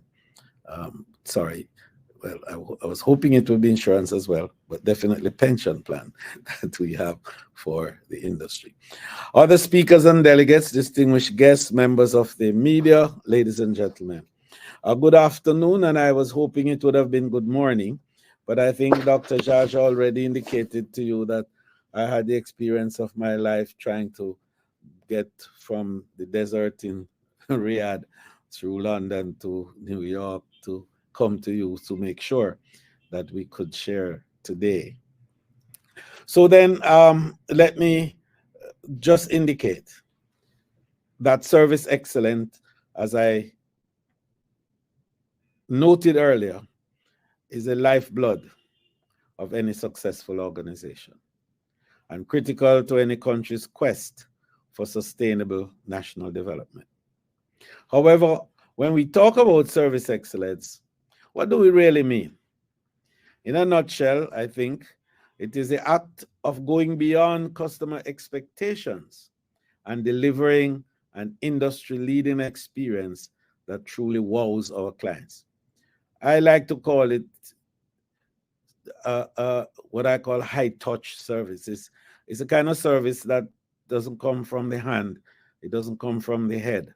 It's a service that comes straight from the heart, and that it is a touching of one soul with another. And that's real service. It's when you feel it, when you can't explain it properly.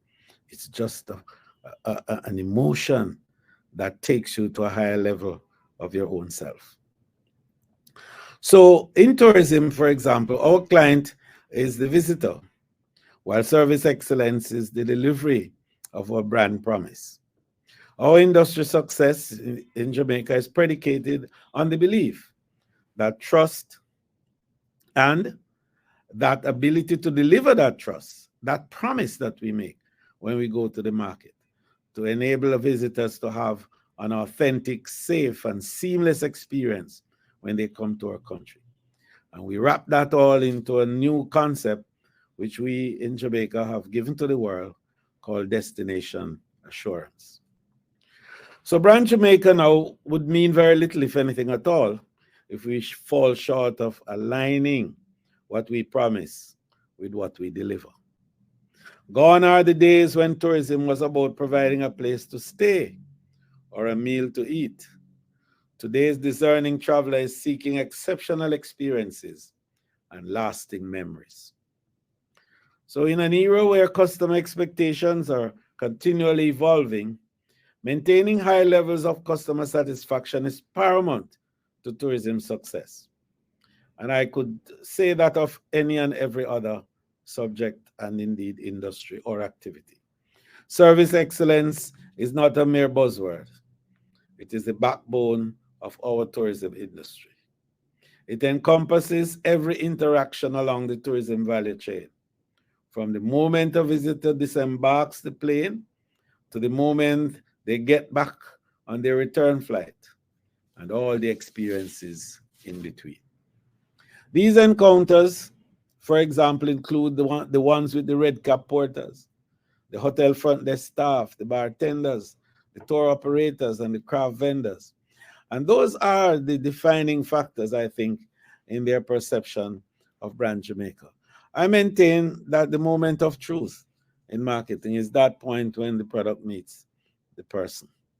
And that is an experience that never leaves you. And it defines the entire process of your engagement throughout. And not just for tourism, as you know, but for all other areas of encounters in life. So in this digital age, and that is a focus that we have for today, service excellence in the tourism industry, for example, has become more crucial than ever. New technology has revolutionized the industry, enriching opportunities for both the traveler and the destination. Even so, it is a double-edged sword, because the same digital technology that we harness to achieve rapid growth and market dominance can also be used to destroy the reputation of a destination within hours. And I know that before I came on, quite a bit of discussion might have ensued on that. And the whole business of what this new transparency that the digital age has brought in, and also the connectivity across borders and the whole movement of knowledge and communication from the center to the periphery, where everybody out there knows what you know and more, and challenges what you do, and also informs action and activities.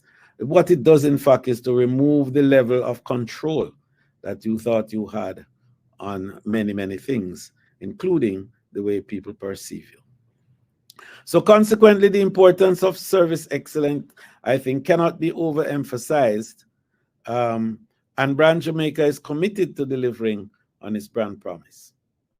While our tourism product is recognized as among the finest in the world, it is our ability to consistently deliver excellent service and a quality product that sets us apart from the competition. It is, in fact, the reason for an enviable 42% repeat business that Jamaica enjoys. And I want to emphasize that, because it is something we're very proud of. And in fact, it makes the point that an investor feels comfortable about investing in Jamaica in tourism. Because if you wake every morning with 42% business in your hand, you know, it's quite a challenging situation to avoid. You just don't want to avoid that kind of investment. But to make a further point that I think encapsulates the whole question of the importance of service excellence is that in tourism, 60% of the value of the experience of a visitor is service.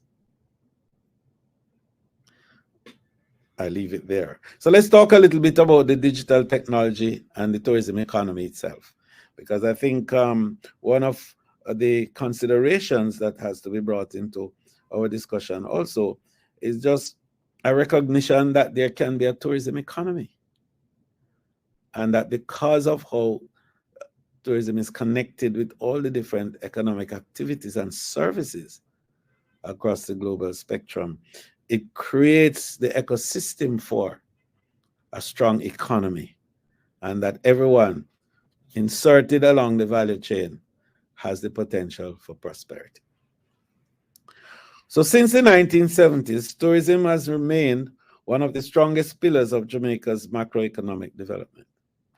Over the past 30 years, the sector's compound growth rate has been estimated at 36% against the total economic growth of just about 10%.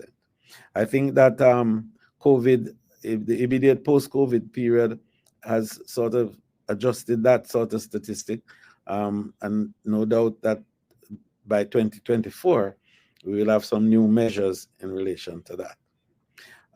The industry, however, continues to be one of the drivers of economic growth and prosperity in Jamaica.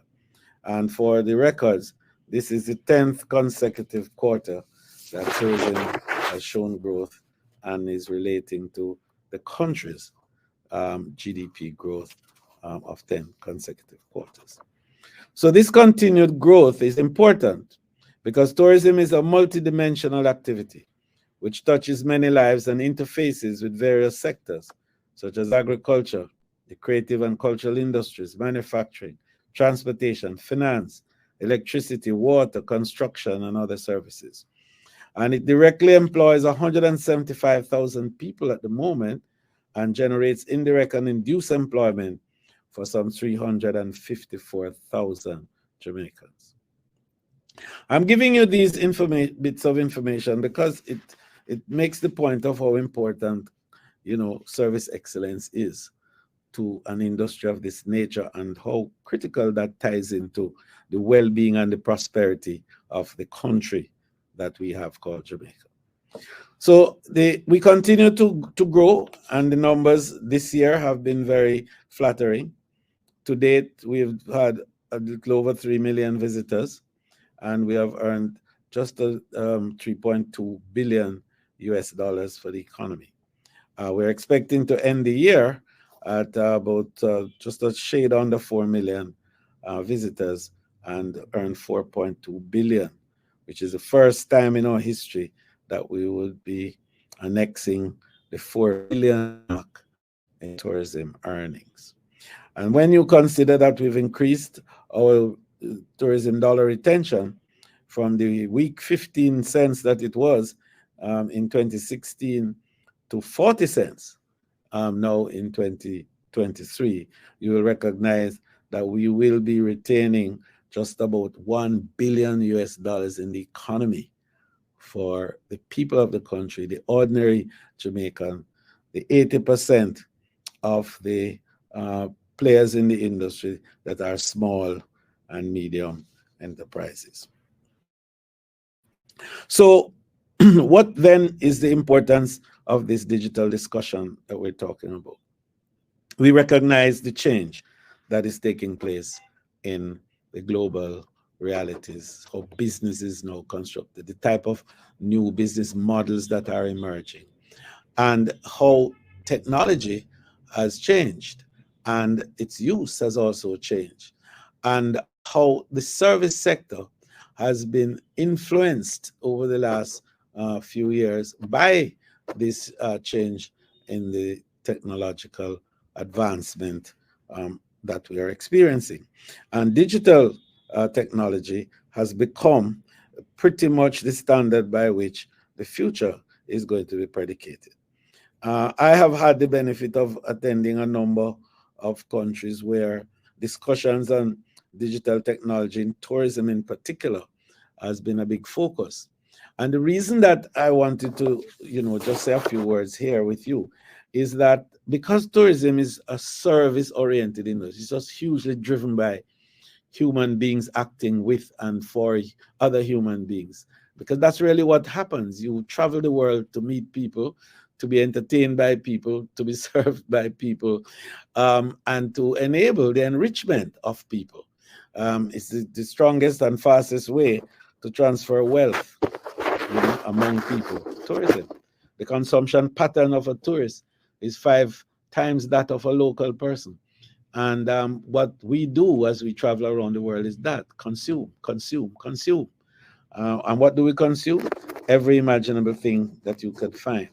And so the purpose in the end is to enable well-being for people, well-being for communities, and also for a better management of the environment.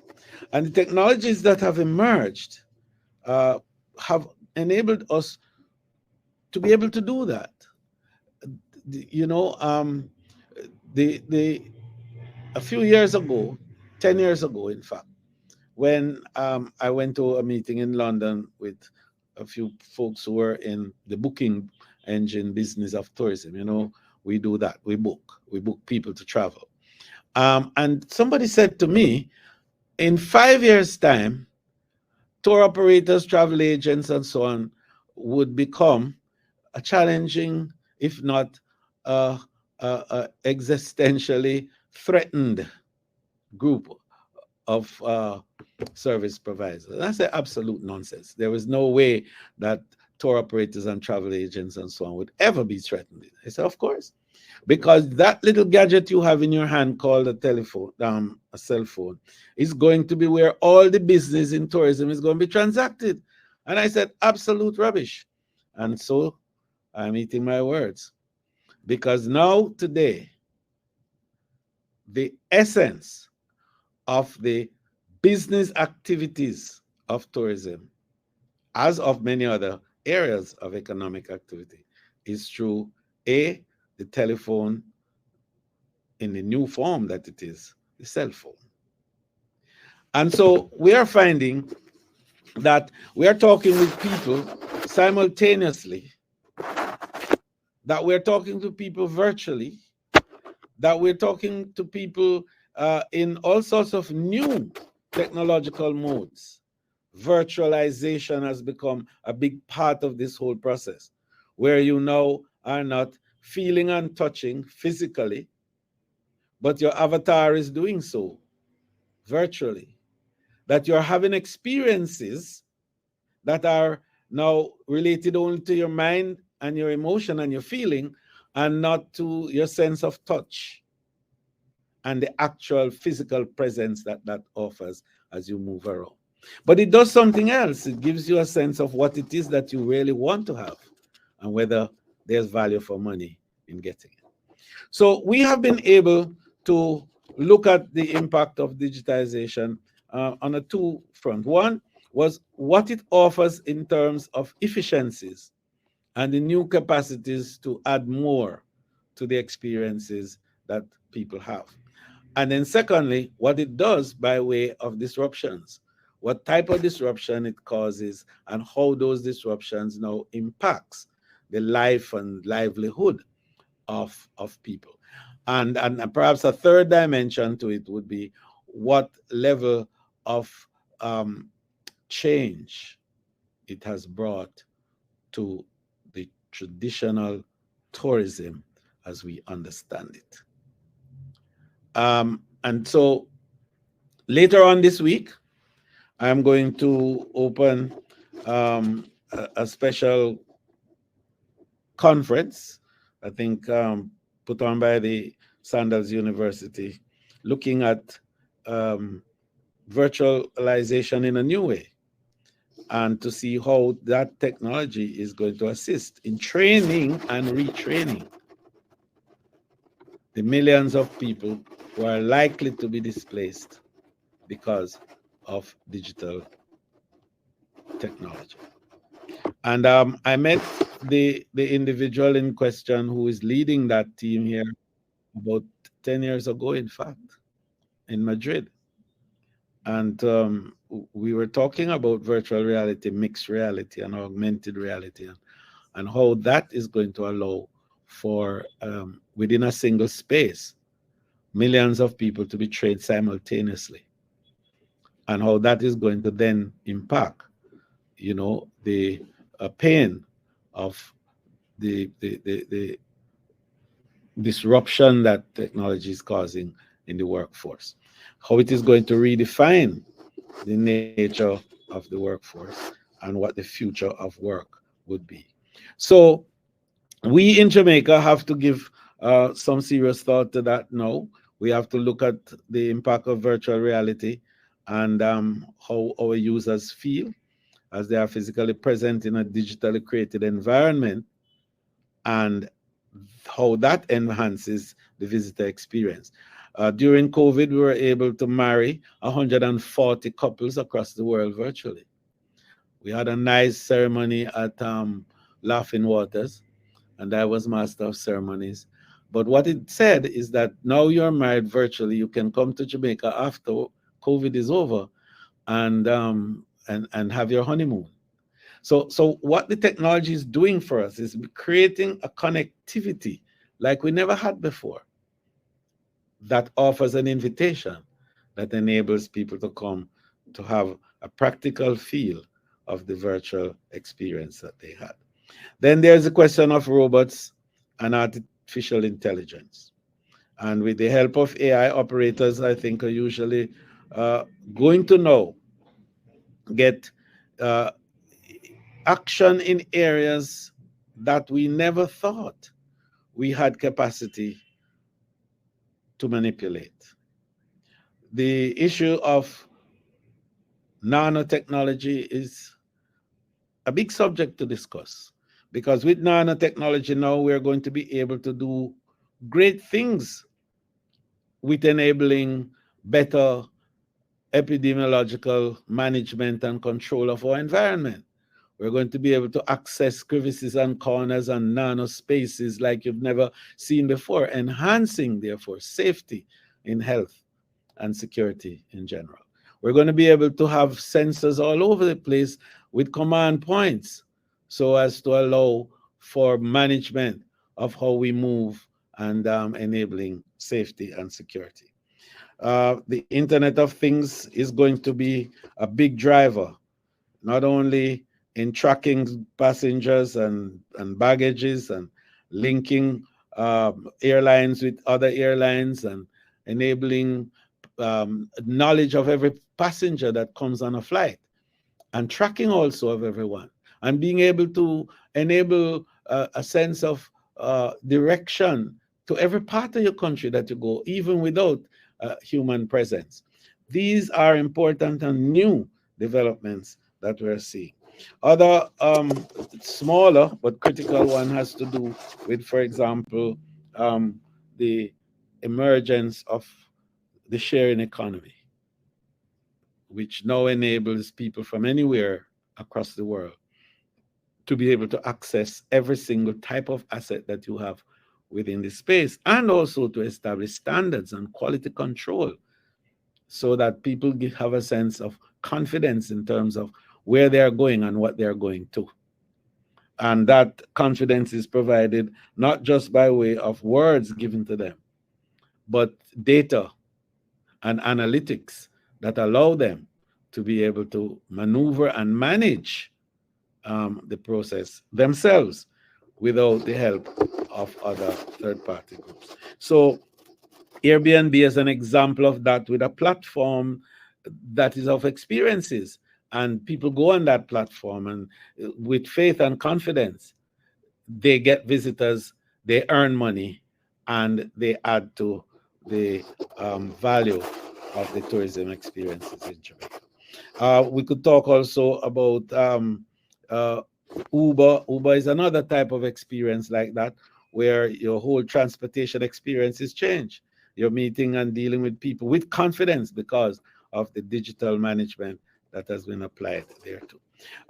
The issue of, enabling mobile apps to make connectivity in the marketplace. Jamaica was able, through the Tourism Enhancement Fund, to establish an app that we call Alex. And Alex enabled the small farmer in the deep rural Jamaica to connect with the suppliers in other places, as well as the purveyors and the purchasing officers of tourism entities across the island. So whilst the visitor wants local food and local experiences through our cuisine, they are being able to enhance their own position by purchasing it before they even come to Jamaica on the platform. And so it gives certainty to the process, it gives efficiencies to the process, but it gives also authenticity to the process.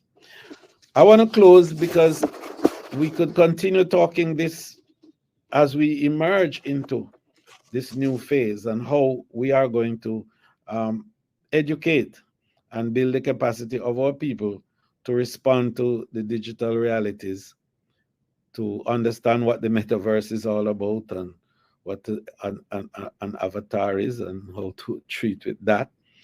But I think more importantly, we have to recognize that the essence of tourism industry is still going to be people.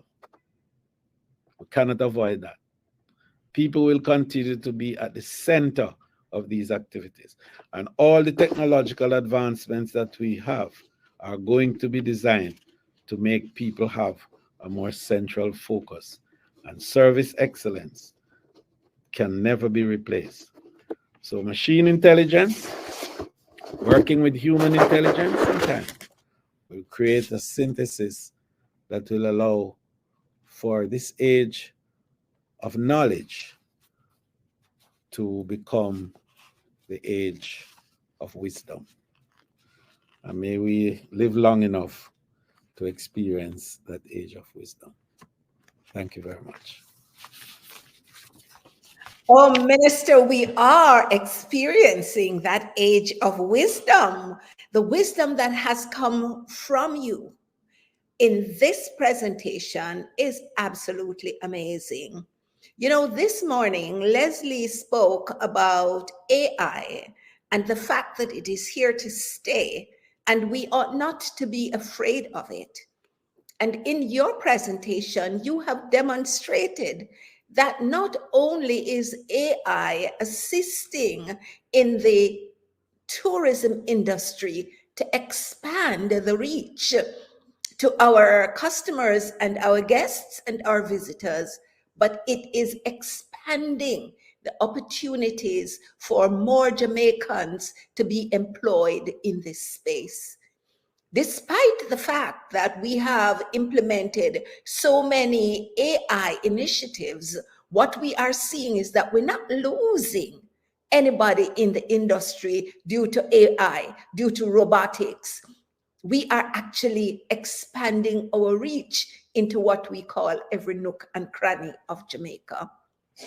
What an awesome innovation that you all did to do the virtual weddings during COVID, and then to invite them to actually come for a real experience. So yes, virtual reality is going to be helping others who are not able to fly here to be able to experience Jamaica. And the fact is that virtual reality can help us to experience the food as well. But it is amazing how you, as Minister of Tourism, have embraced the whole issue of virtual reality, AI, machine learning, Internet of Things, all of that, and bring your people in to embracing it and not fear it, recognizing that it will increase the quality of our lives. You have embodied service excellence over the years. You created that high touch expression that we all use today. Minister, Jamaica love you. Jamaica appreciates you. Jamaica is very grateful and blessed that we have someone like you. You're not young, because I remember you as a child when you were going to UA, so I know that you're a little bit older than me, but your mind is as young as any Gen Z today. And so we thank you for making the time, demonstrating the commitment, because you're coming from far You could have did say, boy, I'm tired. I can't bother with these JAXA people. Every year them inviting me. We invite you, Minister, because of who you are, because of what you represent in terms of service excellence. And we are eternally grateful to you. And so we ask the Lord to bless you in avalanches of abundance with good health, success, prosperity, happiness, and above all, inner peace as you serve this country and the rest of the world. Blessings in overflow. Thank you. Thank you so very much, Dr. Nsambi Jaja, and what a presentation from the minister. Lots of excitement. One of the things that I always find very fascinating, Norma, is how it seems as if everybody is playing from the same playbook. So even though we have a central theme that we're working with, it is always so interesting how the thought processes seem to come together and just seem to align with each other. It's absolutely fantastic. My thing, Althea, is that I don't believe people understand the quality of these speakers. We just had the Honorable Minister coming. This is a man who has been the vanguard, who has kept the brand Jamaica so safe and really done so much with it for the economy. And taught us, as Chairman said, the concept of that high touch service excellence. So we are in such amazing hands with these amazing speakers. This is such a privilege and an honor to be in their virtual company. All right, I see Dr. Jaja saying that the speakers were handpicked. Well, this was the best handpicking ever. So absolutely amazing. I know that the panel discussion was lit, as we would say. This presentation from Minister was lit. The presentation before from Leslie was lit. It has just been absolutely amazing. But Norma, do you feel like you want to give up something? Yes, Norma, I love to give away stuff. If you know me, I love to give away you feel stuff, it? especially when it's not my stuff I'm giving away. Okay, guess what are we giving away? What are we giving away? I'm very happy to give away. All right, what do you want to give away? I think we should give away something from the great Chris Record. That's the man. I quite agree with you. All right, so let's get ready to spin this wheel. And just in case you're wondering, it's a digital book that we're going to be giving away from Chris Record. What an amazing panel discussion he led earlier on. I know that people are still have questions on their minds, and send those questions into JAXA. Let them pass them on. Let the team members reach out to you and get the answers to you. So, Danny, let them rub their hands. Right. Let them rub their hands for good measure. Yes, man. Rub your hands for good measure. Let's see who is going to get that digital book from Chris Record.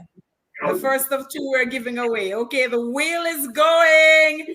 Let us see who comes up. The winner here. Yeah, it's not going to be you. Yeah, see your heart in your mouth, but it's not going to be you. Here, Norma.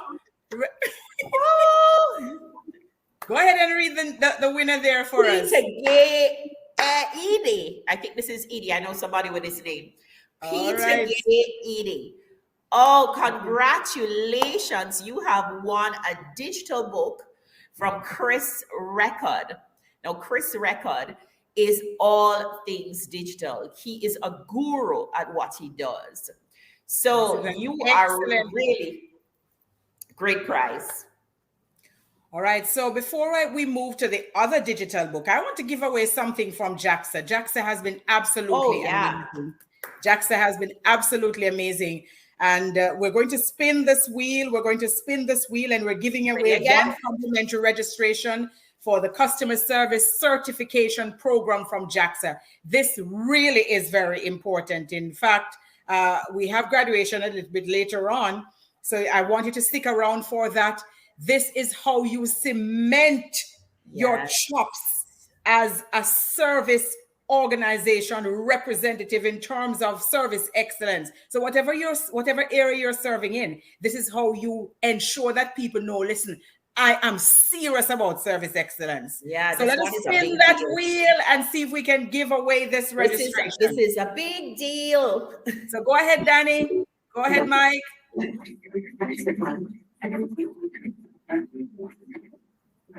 Let's see who it is. Who is it? Who is it? Althea, who is it? Well, Can't wait. Beverly Lee. Beverly Lee. Congratulations, Beverly. Absolutely fantastic. And I'm certain that you are going to make good use of this. Awesome. Not to worry. I know that people are worried about whether or not we're going to break for lunch. We are going to be breaking for lunch in just a few minutes, but we do still have some housekeeping matters to take care of. So for example, you want to encourage them, Norma, to get into the exhibition and take a look at what is happening and network, because that is important, isn't it? So Critical. We have to learn to network. And guess what? We have benefited today from an amazing group of people, many of whom will be in the space and be able for us to network with. This is the place, because it makes no sense for us to be our amazing selves if we don't get an opportunity to make the necessary links. So even though you're at lunch, I am telling you, it is critical for you to jump in this space and get some networking done. Also, it is very important that you get an opportunity to visit those booths. Remember, the people who helped us, you will help them for us, right? So you're going to follow them and you're going to jump on and get in their booths. The Office of the Cabinet Public Sector Modernization Division, Jamaica Public Service is also in there. VM Group is in there. Heart is in there. JMMB Group is in there. A Shepherd, oh my God, the virtual restaurant, they are also in there. So make sure you jump in, get to see those booths and do some networking, make some connections, make it count. All right, absolutely fantastic. And we know that there's going to be a lot of networking during lunch. We might give away something during lunch. Not everybody is going to be jumping off to go and eat, because some of them probably they did that already. But we'll think about giving away a little bit extra during that lunch break if you stick with us. What I want to do though, Norma, is to go through the full sponsorship list, because I think it is very important for us to acknowledge these amazing sponsors. Let us start with the Office of the Cabinet Public Sector Modernization Division, and they are a platinum partner. The Argentina Communications Group, a platinum partner as well. The Jamaica Cultural Development Commission, JCDC, a partner. The private sector organization of Jamaica, Rhythm FM. CARICO, the training arm of JAXA. In the gold category, we have the Tourism Enhancement Fund, TEF. The Jamaica Public Service Company, JPSCO. National Commercial Bank, NCB. We have the silver category. We have the Administrator General's Department. We have the National Housing Trust. We have VM Group, Heart NSTA Trust, the JMMB Group. We have, of course, our bronze category, Ashebre, the virtual restaurant, the National Health Fund, Guardian Life Jamaica, Jamaica National Group, Grace Kennedy Limited, and Bert's Auto Parts. And just the correction there, the JMMB Group is actually in the bronze category. So we just want to thank all of our sponsors for the amazing work that they are doing. Did I mention Guardian General Insurance Jamaica Limited? Yes, you did. So a range of sponsors. And Norma, I know it takes a lot of work to get these sponsors on board. So I know the JAXA team had to be working day and night to bring them on. But guess what? We are very happy they're partnering with us, because we would not be having this kind of experience that we're having today had it not been for those partnerships. Correct. They really, really allowed us to have an amazing. This is a first world conference that could stand head and shoulders against any other conference, especially because of the august nature of the persons we have here. We have some of the That's a word I haven't heard it used that way in a long time. Yes. August nature. An august crowd. We're keeping company with an august crowd. And these are the persons you have at your access. We learned so much from that panel discussion. We learned so much about AI earlier. And come on, the person who marshaled the best tourism recovery in the world, we had him right here a while ago. So, I mean, what else That could we ask person for? is And there's more to Jamaican. come. Yes, There's more to absolutely come, fantastic. Althea. More to come, yes, Norma. But before we take that lunch break, I want to give away one more thing.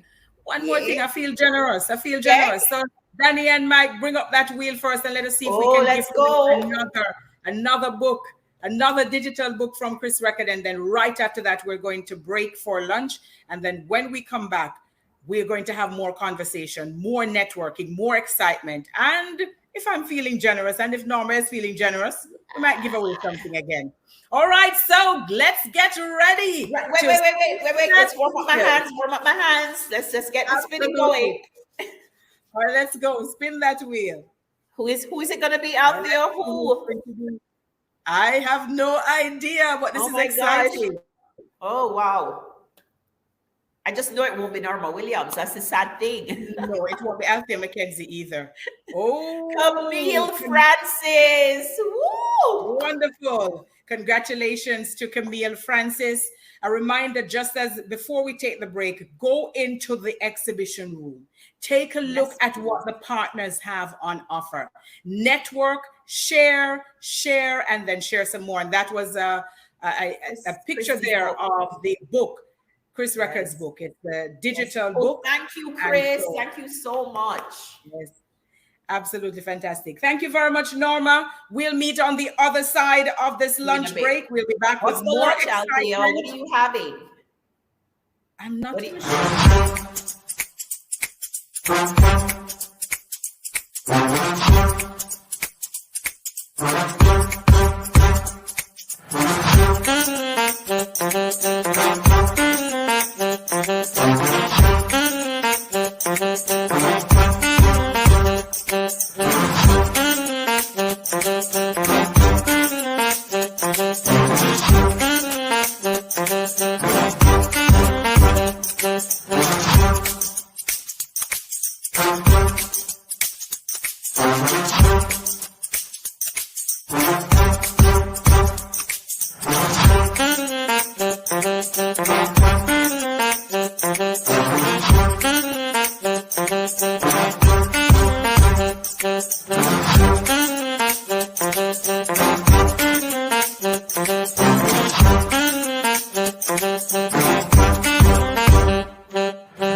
But we can't declaration.